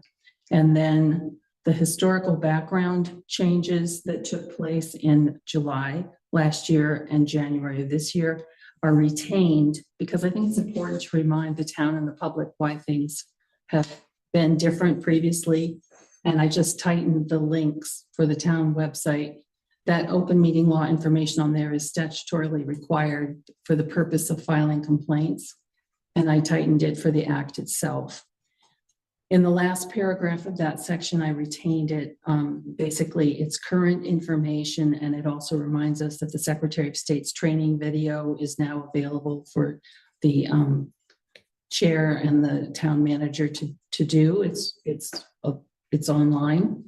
And I have not added the textual interpretation of the open meeting law changes, because I think it's important to remember that the purpose of the handbook is not for us to interpret, but basically to say anybody who is working for the town, in the town, or just has a question about how the town works or why people are doing things or who's supposed to do it, it just basically captures the statutes so that people can look at it and understand it for themselves. And if they have a question about that, it's not for us to explain it. I've added a paragraph at the bottom about legal counsel and just basically said, because it's our policy, if there's a question, you go to the town manager, and the town manager then authorizes, people like a committee or a commission or a board to access the town council. And the reason for that is expenses, and also knowing what people are confused about and doing. The town manager's the sort of the hub of the wheel, and The point person. the point person, and needs to know. Under housekeeping, there I reworded the section about programs. Again, it was Chris Kachuki who was worried about making it more mandatory. So I put in the word shall, that in furtherance of initiatives, people, if they're going to put on a program, shall talk to the town manager to make sure that they don't need an additional insurance or something, so that the town is covered. And Chris had mentioned having something in here about the town email list. I'm not sure that that's terribly appropriate for here, because that's a town manager's office function. And, totally, we're not having an email list. I don't know, but I don't know that other committees are having email lists, so I didn't put it in here. And then I made a first attempt at an FAQ sheet, which is in the packet. And basically there, it's Appendix G, and this is just a rough first attempt. And I would say if anybody sees something missing or you don't like the format, the basic idea was to sort of hit the high marks. If a commission or committee or board wants to know, how do we get appointed? What about the budgets? It's all that sort of high level stuff is here, with a reference to the page that you can find it in the book. And things like reimbursements, because some people lay out money for things and then they don't know how to get money back from the town. I've got at the bottom of that page something about representations or warranties, essentially making clear that if somebody has a website, they shouldn't be making some sort of representation that implies that they're speaking for Norwich, because that may not necessarily be the case. And they shouldn't be implying that any action or product or anything is approved by the town of Norwich. Like an endorsement. Like an endorsement. Commercial endorsement. Yeah, like you want a good heating system, go to this company. That's not what a town should be doing. And then I hit on websites and Zoom accounts. And basically for the websites, just said that's something that's of concern to the board, and that we'll probably be talking with the town manager about ideas for, budgeting for more, or something about a more robust town website that can accommodate people, so that we don't have, Topsy developing all over the place. And for Zoom accounts, based on our conversation, I've just added that we have sufficient licenses, and that you go to the town manager's office for protocols and access and all of that. So that's what I've done so far. And then I was thinking for the next meeting, it's probably about time that we look at a draft of a new committee board reporting policy. One does exist. I don't think that anybody likes it, including the committees that have looked at it. And I think that maybe the select board wants to start thinking about that. And if you wanted to send me ideas, I could just put them all in a document and, make a draft that we could look at for next time. Can you, for the benefit of Matt and Kimo, explain a little bit of the context for that? Sure. A prior select board had put together a review sort of policy that required that committees and commissions come before them, make reports and stuff. And it was a little, I think people thought it was onerous and that it didn't really meet the needs of either the committee or the select board. When we've had various people come in front of us, we've kind of asked them, you know, what are you doing? And this is the mission and charge or whatever that we think you have. And do you think you're going to need more money? Because if you do, then, you know, you need to tell us that in time for the budget. And so we've had sort of a slow feel to get this handbook rolling. But I think it's now up to the board to think about what do we want to be asking about in terms of what various commissions and committees are doing and how is that fitting in with the mission that the town, you know, is thinking we have. That sometimes changes a little bit with the personalities on the board, but you know, largely we are sort of all of one mind that we want to have a place that's decent to live in and is representative of the sort of things people are interested in this town, right? Interested in energy, all the things that you see reflected in the committees. But how do we want to talk to the committees? How often do we want to do it? And what should that look like when we do it? There's only one committee that we haven't actually sat down with yet, and that's the Affordable Housing Committee. And so I think that needs to be an agenda item. And I also wonder if we should be talking about, it's currently a subcommittee of the Planning Commission, but it may be that that's important enough to this town that it needs to be its own personal tub on its own bottom, its own committee. And I think in the past it used to be, and then it sort of went underneath the Planning Commission. So Which committee are we talking about? Affordable Housing. Okay, still there. Yeah. So long story short, I think it's time that we start thinking about how we as the legislative body deal with those groups that we have created or which are statutorily created and are working, you know, with us for the town. And how do we want to sort of keep in touch so that we know what people are doing and we're thinking ahead in terms of how we want to maybe inform that with money or assistance, or in some cases, maybe we want to create another committee that's going to, you know, augment it, or maybe something that we've created is no longer necessary. So I think that's the whole point. The Select Board Handbook has now captured everything that exists, and we want to make sure that it's working for the town.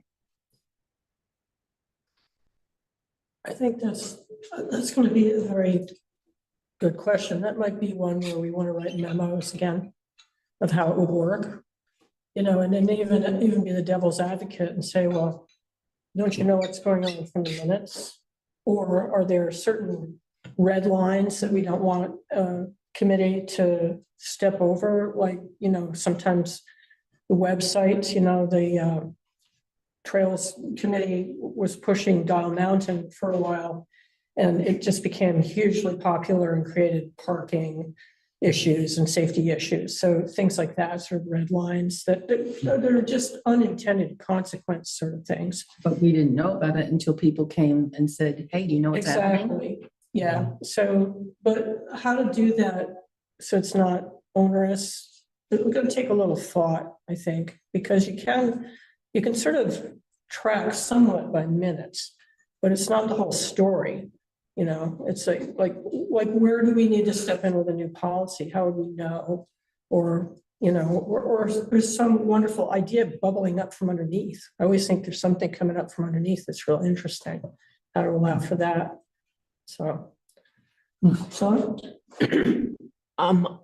On that idea, when I first read in the listserv, and I know, you know, my brain gets tired after a while at these meetings, but, you know, the Emerald Ash Borer Subcommittee, which is a wonderful, dedicated, very knowledgeable committee, they said, we have a sort of a seed amount of money from the Stetsons. And if you want to contribute to this, and it's going to be managed by this 501c3 outfit that we found for them. And that happened shortly after we discussed our new gift policy. And I thought, oh, I mean, is this okay? I mean, should this be handled the way the Kids Bridge was, which was, put in the town handled it? I mean, there was a fund for that. I mean, I don't know. I mean, that issue was raised on the listserv, and they replied with a lot of detail about what we'd done, which I'd forgotten we'd done, saying that what they did was okay. But I just remember reading it thinking, this isn't really the gift policy. Right, like the little, So I don't know where we leave that, or we just leave it alone. I mean, I don't know. okay. Marcia? I think we did handle that. It was discussed. Brennan may remember which meeting it was in, but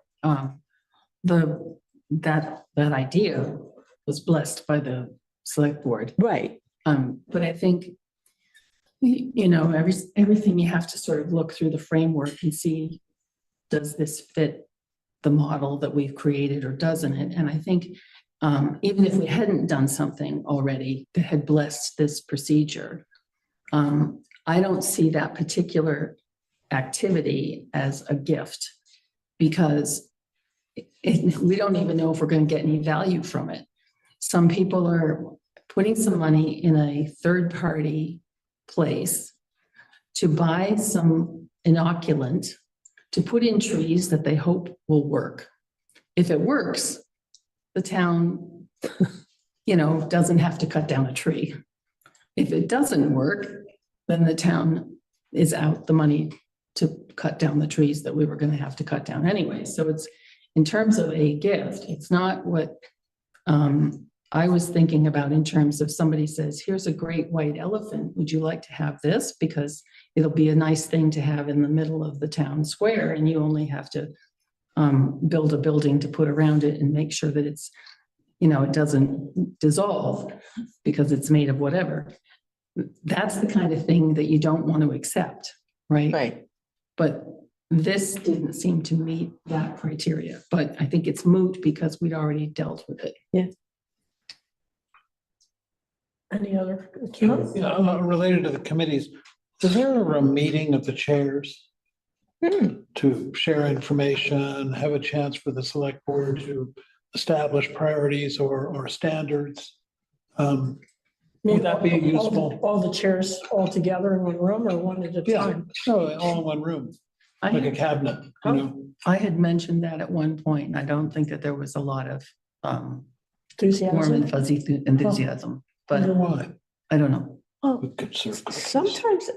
sometimes, towns, universities, whatever, they have retreats, and they say, we're all going to get together, usually not where we normally meet, so our heads are not in the places where they usually are. I mean, literally, that makes a difference. We all sit down together and spend the day together talking stuff over without, just talking stuff out. I don't know. I think the open meeting law, Would prohibit that. I don't know. I don't know. What I happens? feel like open meeting law nightmare. There's no, How many public bodies are you talking about? There's no Would it quorum be a there if it's super just body? chairs. If it's just chairs, that's true. Well, Just wouldn't the it just chairs? be an open meeting? No. Can you have, I don't know, are you allowed to have a retreat? Is it a good idea? Is a Maybe. retreat open? Isn't the whole idea you kind of retreat somewhere Need a and different term. really talk about stuff? I don't know. Whatever, never mind. I had a question. Yeah. You had made reference to, there was a, you were asking us how we could stay up to date with what committees are doing. And that a previous way was viewed as like two owners. It was an annual briefing, like just two owners? Or like, what was the method of keeping the select board up to date that was too onerous? You want to describe it? Is it quarterly reports? That's what it It's a says. quarterly reports, I Why think. don't I send it to you? Okay, yeah, that would Yeah, be great, let's do because I was that. wondering if it's like an annual briefing that's like 10 minutes and the chair comes up and kind of tells us what they're doing. Well, or that's sort of interesting. like, that seems to be, would keep us informed, to a certain level and not be overly taxing. Right, although we might want to have questions, it's like, well, why are we talking to them? What are we trying to do here? I don't, So I'm not aware that we've ever actually done any of this in my that's another 2.5 reason. years. When they were, when they were going through the first flush of the select board I'm trying to handbook. get the handbook. Because Right. what we were trying to do was say to people, this is what the charge says that's on the town manager website or whatever. Right. Is that what you're doing? Right? Does it fit? Like sometimes there was a charge and there was also a statute. And the statute kind of has to overrule the charge, in certain circumstances. The Affordable Housing Committee wants to have bylaws, but I don't think that they can have bylaws. And that's the kind of thing that we need to sort of get our heads around and make sure everybody's on the same page. You can do your work, but you maybe don't have that kind of flexibility. So I think we need to just get our heads around what we want to know and how's the best way to get it. I think that could go well with telling them what we need in terms of, if you look at our website, it's hard to find standards. And I think, if I were a Norwich resident looking at the website, I'd expect to see kind of the same organization in each committee that I look at. And we don't have that. And I don't think having them present to us one by one, it's easy for us to promulgate standards like that. But if you have them all in a group and you discussed what works for everyone, and you could come up with standards that everybody could agree to, it might be, I don't know, I think it'd be sort of exciting. I think this is an opportunity for memos. Maybe they're blue sky memos, or maybe they're just anybody who has a creative idea about this, and it may actually not be necessary either. I might do a devil's advocate memo. It's like, do we really need to do this? Well, Maybe, I think maybe or maybe not. I think it forces us to think about what people are doing. Okay, well, right. Shall I send it or do you have the policy? I would love it if you would send it. Erica. Okay, I'll send that to everybody. Thank you. And then you can tell them what to do with it. Right. Oh, Like frame that. Like a agenda memo or item, rather. whatever, yeah. Okay, I'll try to do that. Marcia, Well, can you send that for the packet too, Carla? Yes. Yeah, very good. So I guess Okay, what so you're what about- suggesting is a memo for the packet, I suppose, based on what they read in the existing policy. Yeah, to reflect on the existing policy, decide whether it's workable, whether there's a better way to do it, or whether or not to do it. Is it necessary? If it is, why, or could it even be fun? It could be a good thing. So, Okay, so that's what I got. that's pretty much the action for this. You don't need approval of those sections, right? No, because I think I'll continue with the remaining handbook excerpts. Maybe for the next time, the discussion if you want it on the agenda for next time, that could be the discussion about the handbook. Okay, And then, for the committee review. And then I think we need to schedule the Affordable Housing Committee to come up. And then after that happens, I think we're ready to get the whole book in our hands and say, okay, we approve it or not. Okay. With the understanding that the thing is organic, right? It's not set in stone. Stuff's gonna have to be thrown out and changed, and laws change and people change. Okay. Very good. Okay, so now we're up to the fire protection fee, review of so we call it a contract counter proposal. And it might be wise if we, since it is a contract counter proposal, to go into executive session to talk about it, and then maybe to talk about it once we come out of it, once we've had a chance to discuss. So, Would you like a motion? yes, please. I move to find that premature general public knowledge about contract negotiations, do you want it specified? Like- Regarding, Contract negotiations concerning, There's second motion. I think. okay, certain details. about contract negotiations would clearly place the public body, person involved at a substantial disadvantage. Okay, now, all right. So as. So written. when we're saying that it's included, it's not included in the second Yeah, part of the motion, it's included as a possible action after we come out. so I was gonna suggest for that one, that it's a pending fire department proposed contract. Fire district, sorry. not- So that's when we come out again, So if right? I may, No, that's going in. Okay, so let's there's, slow this down. yeah, there's four motions total here.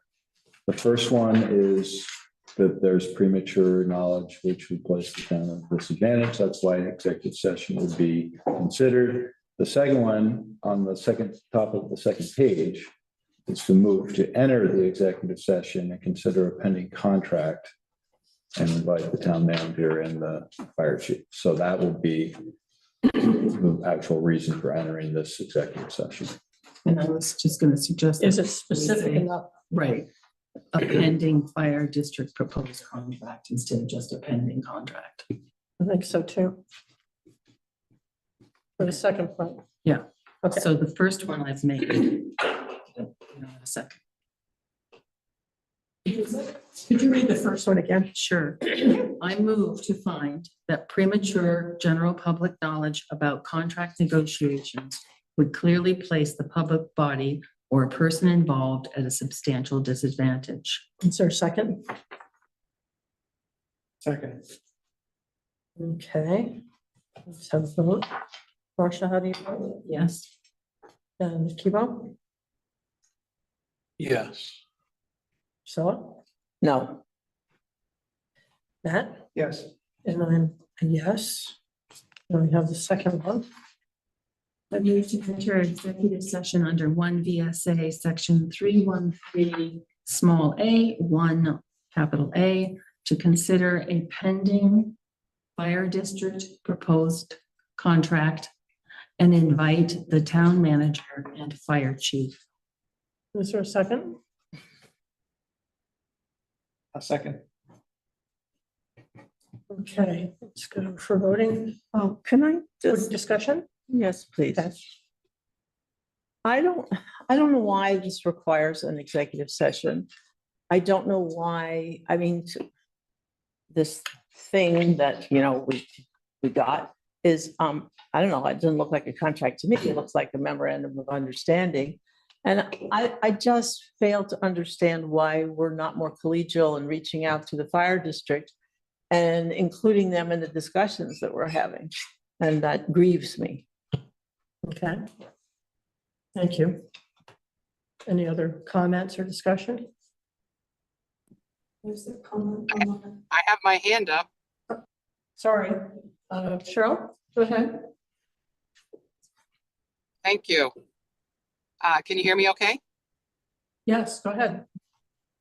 So why didn't you take the Hartford contract that you just had earlier on the agenda and go into executive session?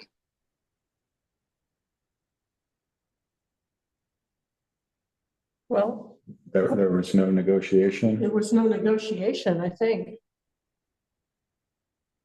We're negotiating it. I mean, it probably could use some negotiation. But I Well, don't think that was the process that we were undergoing. It was Well, sort of a that's take it or exact- leave it.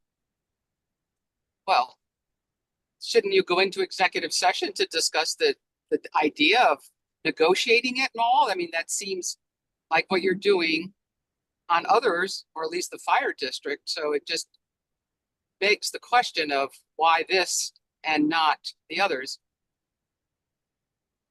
I agree with what Priscilla is alluding to, is that this could have been worked out more collegially by including the fire district, at least the chair, and people involved with a document that's been public.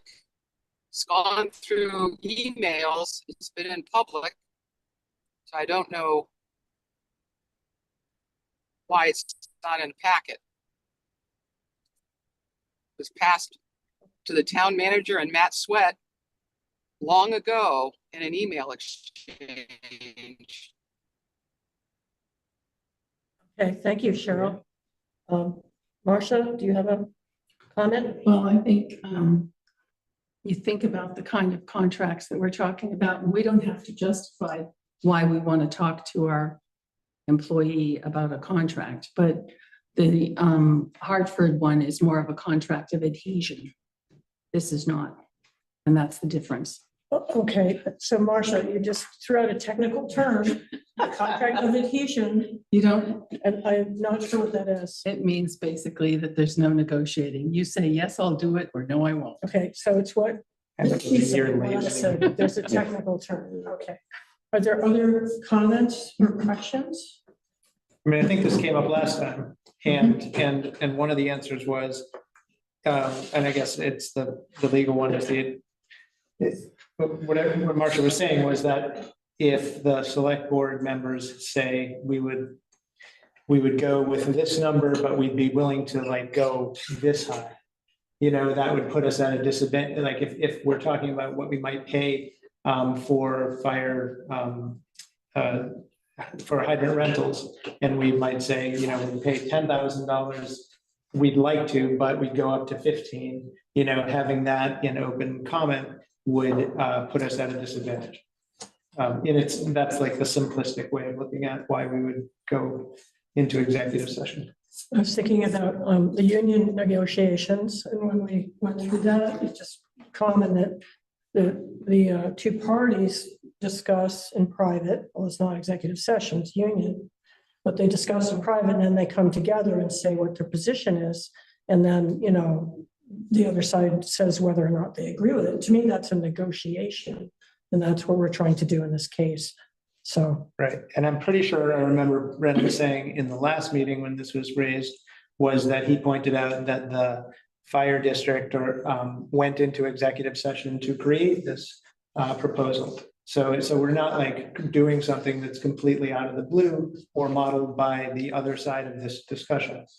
And I don't think that anybody pushed back on that they were going into executive session, because there seems to be some logic to it. Okay, any other comment?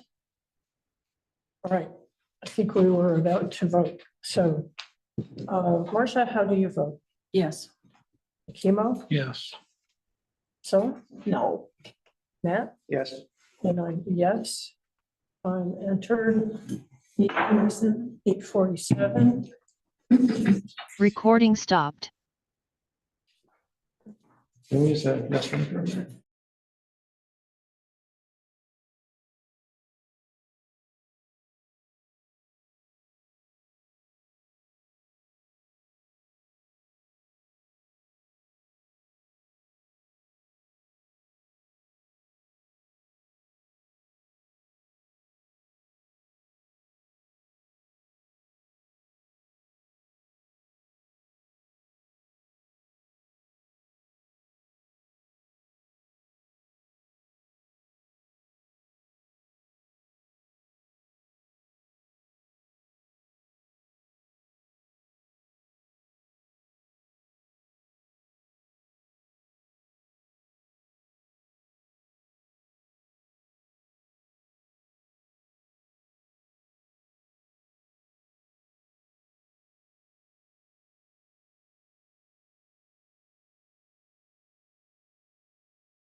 Uh-oh.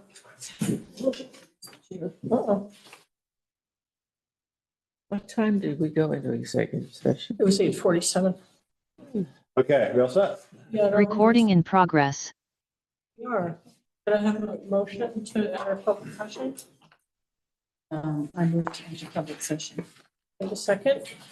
Second, Okay. We vote on that. Marcia, how do you vote? Yes. Emo? yes. Silla? Yes. Matt? Yes.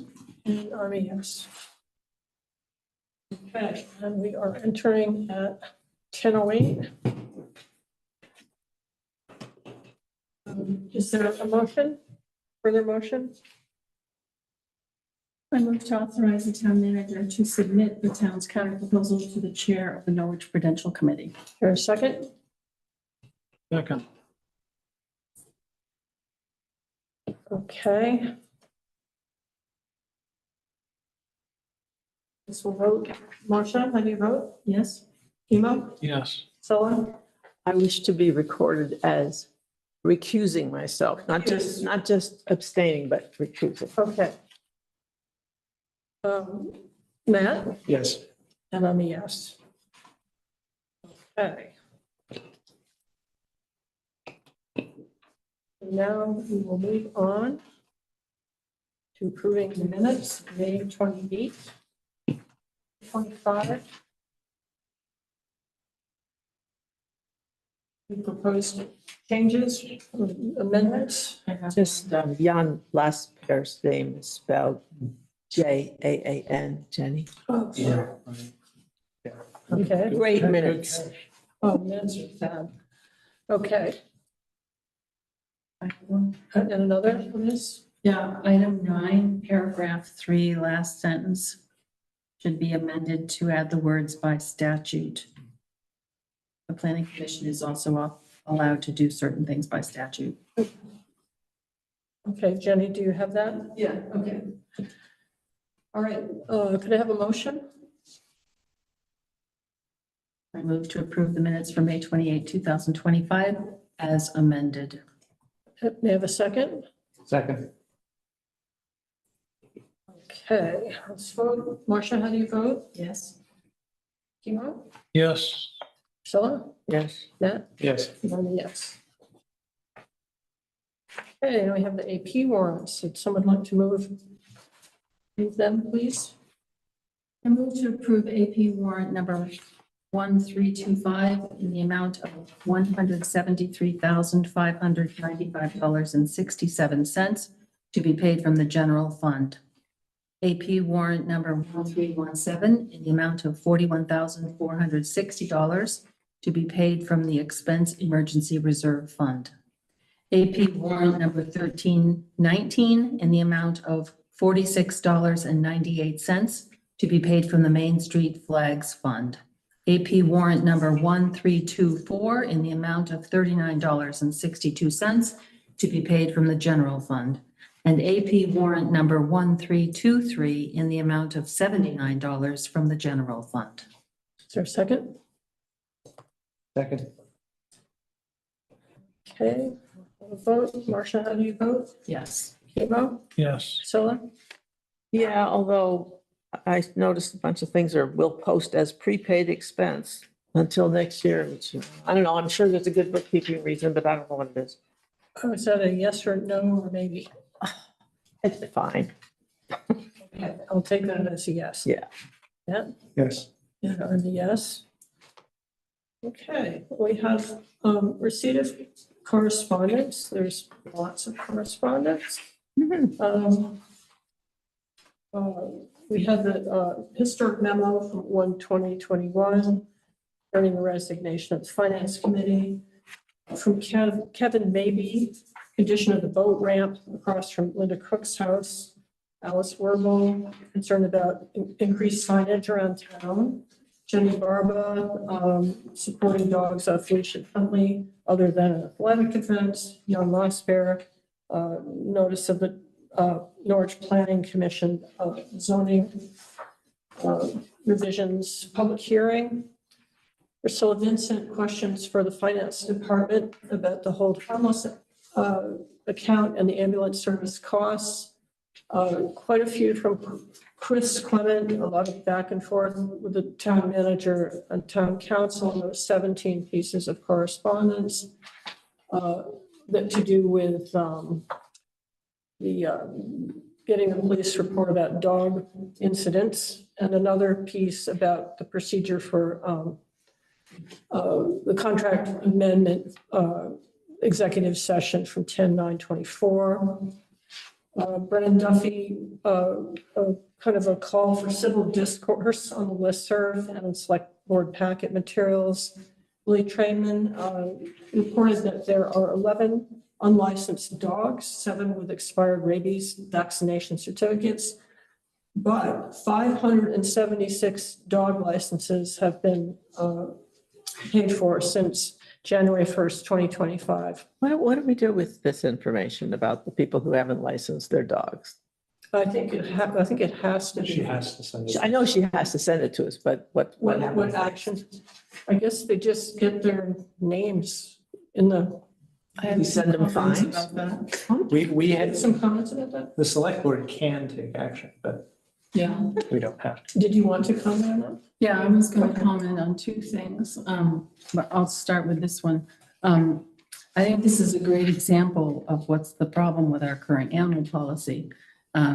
We've got statute that allows impoundment of unlicensed dogs with entering a complaint against the owners. The existing policy says that when the Norwich police, tell people that their dog is unlicensed, they'll inform the owner and that penalties will be collected. And then it goes through, I think, the section on penalties, which isn't clear to me, but it might be a verbal warning, then a written warning, then a $50 citation for the violation and $100 for any subsequent ones.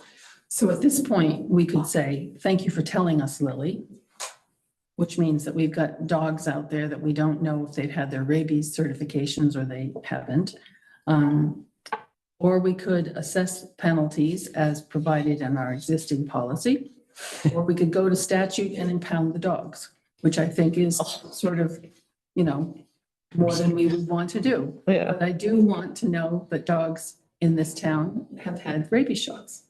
And that's the point. Well, as far as our correspondence protocol, does that rise to the level of being an agenda item or not?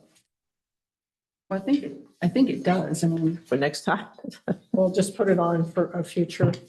yeah. Okay, so this would be a list of unlicensed dogs, some without rabies. Do you want me to go on my other comment?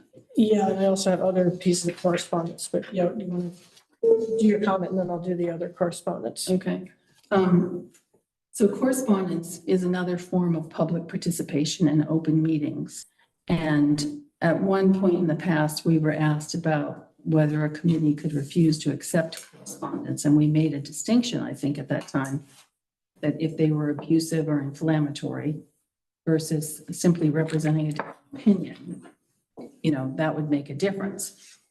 But I think statute says an open meeting, public is given a reasonable opportunity to express its opinion on matters considered by the body during the meeting, as long as order is maintained. And I think what I'm concerned about is, I don't think that we should ever say something can't come into the packet, because that means that the town office has to make a decision, which could be exclusionary, which we might not agree with. There's all sorts of problems with it. But I also think we've got a procedure that says that we can accept correspondence, which means in the reverse, we don't have to accept correspondence. And I think that when we see correspondence that is pejorative, that uses language that is intended to inflame, Chris Clement calls our legal counsel the legal goon squad and says we're lawyering up, and refers to extortion. I think we're devaluing our community and our staff if we accept that language or behavior is acceptable. So I would say I'd be moving to accept all of the correspondence with the exception of Chris Clement's writings, which are inflammatory. And I think, you know, the point of the participation has been met. She's been allowed to say her piece, and she has every right to do that. What she says on the listserv is up to freedom of speech in the listserv, not us. But I think if we say, oh, yes, we'll accept everything, we're doing a disservice to the community and to our staff. Perhaps we should say it was received but not accepted. I mean, that acknowledges that we got it and read it. Yeah, I mean, it's in the packet. Yeah. We'll have to think about that one. But there are a couple more pieces of correspondence, so. Can I respond to that just quickly? I'm sorry. Sure, go ahead. Like, I've thought a lot about that specifically. Hmm. And like, I feel like when people do that, either on the listserv or in letters here, it's more of a reflection. It reflects more on the person who's writing it than on what they're saying and who they're saying it about. And so I think it can be a slippery slope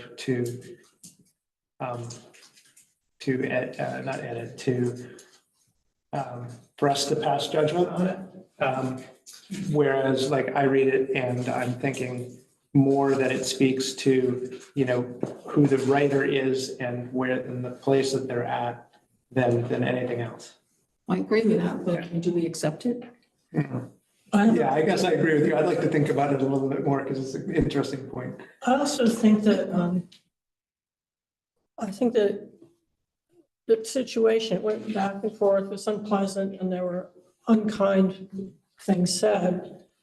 But I also think that maybe just having coffee and a box of donuts and just being face to face. I can't imagine when Chris comes to a meeting, she doesn't have the same demeanor that comes across in her emails, you know, and she's, you know, we all have faults. I just think if it was possible for Chris and Brennan to sit down, have a cup of coffee, not even talk about the dog thing, but just to be humans together, that goes a lot further to curing it than, you know, prohibiting this or that. That's a little tidbit. I'd buy the donuts too. And it would work under the code of ethics too. I checked it out. Yeah, as long as it's less than $100 for the donuts, I'd be okay. Okay, well, I just want to mention the other correspondence to this to not leave people out. So the next one was Kay Williams, and I think was it the Williamses that came at the very beginning of the meeting, I think, concerned about the preliminary property evaluation report. James Patrick McCoy, if we are going to build a dog park, research it thoroughly.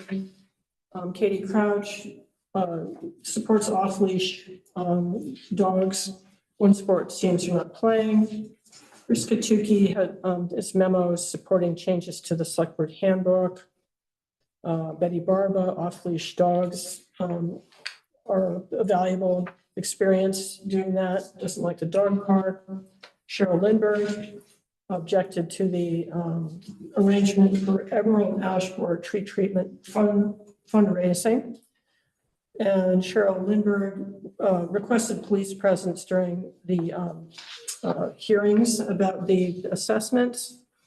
And Alexa Manning had another, a letter about more about off-leash dog enrichment. So that was a lot. Do we, will there be police present during? I will let Brennan speak to that. I'm just addressing you by protocol. Okay, if he's willing, Brett. To So there's not going to be an officer sitting in the multi-purpose room for the period of time that we would be holding these informal meetings.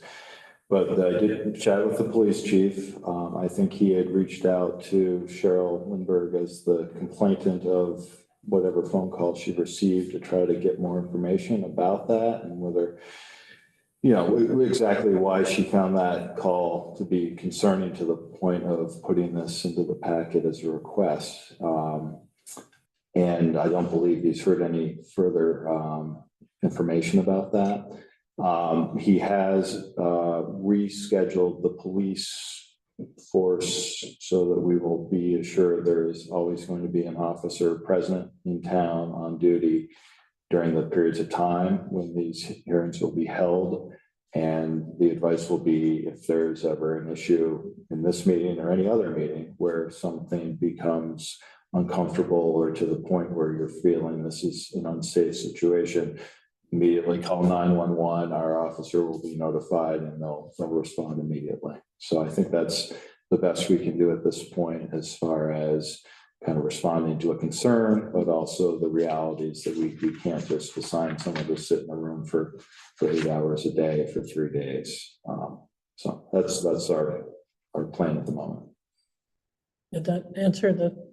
Yeah, I just was what she made the request. I didn't know what the response had been. Exactly. Because they start like tomorrow. Tomorrow, Friday, Monday, I believe. Yeah. So any other questions about correspondence? Do you have a motion? We separate them out. Oh, I'm just Chris's, because I can't approve that one, but there are others I could. If someone had come to the public meeting and used that language, what would we have done? oh. I probably would have been called upon to handle that. Mhm. And I would try to enlist their cooperation to, not use the language, but I couldn't say specifically because it's such an intuitive thing.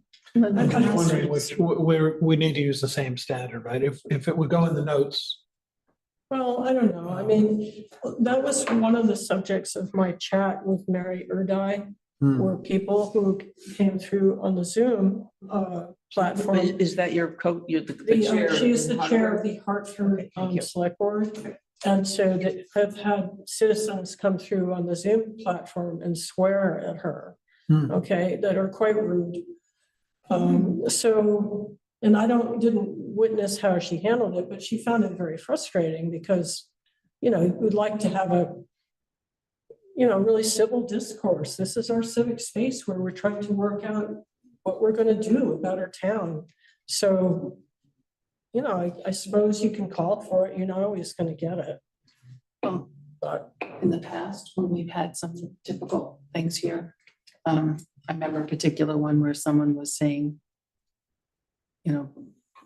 potentially, you hate to put a name on it, but it probably slanderous stuff about Brennan. We stopped that, it's not okay. We as public officials are we put ourselves out there, and so you get what you get. Yeah, But I'm not, sorry. not the staff, Completely agree. Well, I guess what I'm asking, and would you strike that from the record in the same way that you're removing letters from the Well, record? we Or- don't do verbatim records. We went over that so many times. Basically, you look at the minutes that we're taking now and the minutes that Mary and I used to take. This is the issue, this is the action, Mhm. right? I don't think we're talking about removing letters from the packet. No, we're not. I thought that's what we. No, we no. said we wouldn't accept it. No, we perfunctorily say, here's the correspondence that we got, we accept it. I think that gives a bad, it's a bad example. connotation or something. Connotation Okay. to say, we. We're accept fine it. with it. We're fine We're with the fine way it with- was expressed. Right. I mean, everybody has a right to an opinion, but they can use language that isn't inflammatory or pejorative. And that's what we expect. And from my perspective, it's a statement saying that's what we expect. Yeah, so it's basically the same in person or in letter. Yeah. But how would you go about separating or making a statement about what we want to see? I think all we have to do is say, we're not accepting that. I mean, one of the things that we could do is revisit our documents, our protocols that just say, because they have stuff in there about how you're going to be The rules of procedure? in the rules of procedure, right? if we really wanted to do that, we could just underscore it. Yeah, our procedure to review correspondence. Where is it? If necessary, we can look at the rules of procedure or the rules for accepting correspondence that we have. If we want to memorialize and underscore that correspondence is another form of public participation. And we're not saying we're going to bar it, because as Matt says, it says more about the person, but we don't have to say we accept this. Well, I think that accepting the correspondence to me means that you've received it and acknowledged it. It doesn't mean that you approve it. Well, maybe we should rephrase it, say we've received this, so we acknowledge receipt of this. I think it's important to not sort of sweep it under the rug either, right? That we'd like to have a more respectful interchange. But I think accepting to me is different from approving. I mean, they also get a lot of different points of view, and I don't, sort of approve of all the different points of view. I have my own point of view, or else I'm trying to parse it out to be as fair as possible to everybody in the town. Could we move to receive all correspondence instead of approve it? It says accept right now. I know, accept, but I'm saying, could you change that wording to just say, I move to receive all correspondence? And that, in that place, there's no ambiguity to the word accepting. Right, but then that's a change of our protocol. Well, let's see, Pam has her hand up. Pam, would you like to speak? Yes, I would. Thank you. Our practice during the year that I was the chair was to receive correspondence, not approve it, not accept it, but a motion to receive all correspondence. So I would encourage you to continue that practice. And it doesn't mean that you like what was in there. It just says it was in the packet, you received it, and you move on. I don't remember that. Well, we Thank you. call it receipt of correspondence on the agenda. Okay. Oh, that's funny. And even on the motion, receipt of correspondence. All right, why don't we just amend the motion then? All right. I'll even do it. Okay, Matt. I move to receive all correspondence. I'll second. Okay. All right, so let's vote on this. Marcia? No. We're no, okay. Timo? Yes. Priscilla? Yes. Matt? Yes. And I'm a yes. But we do encourage civil discourse. I'll say that. Even if it takes coffee and donuts, which I think would be a good idea. To step towards somebody. Ooh, look at that. I move to adjourn the meeting once we've signed, and then we'll sign the warrants. Yes, Right. and there are 5 of them, I believe. That's Is okay. there a second for the? Second. Okay, let's do our voting. Marcia? Yes. Okay, Kimo, Yes. Priscilla? Yeah. Matt? Yes.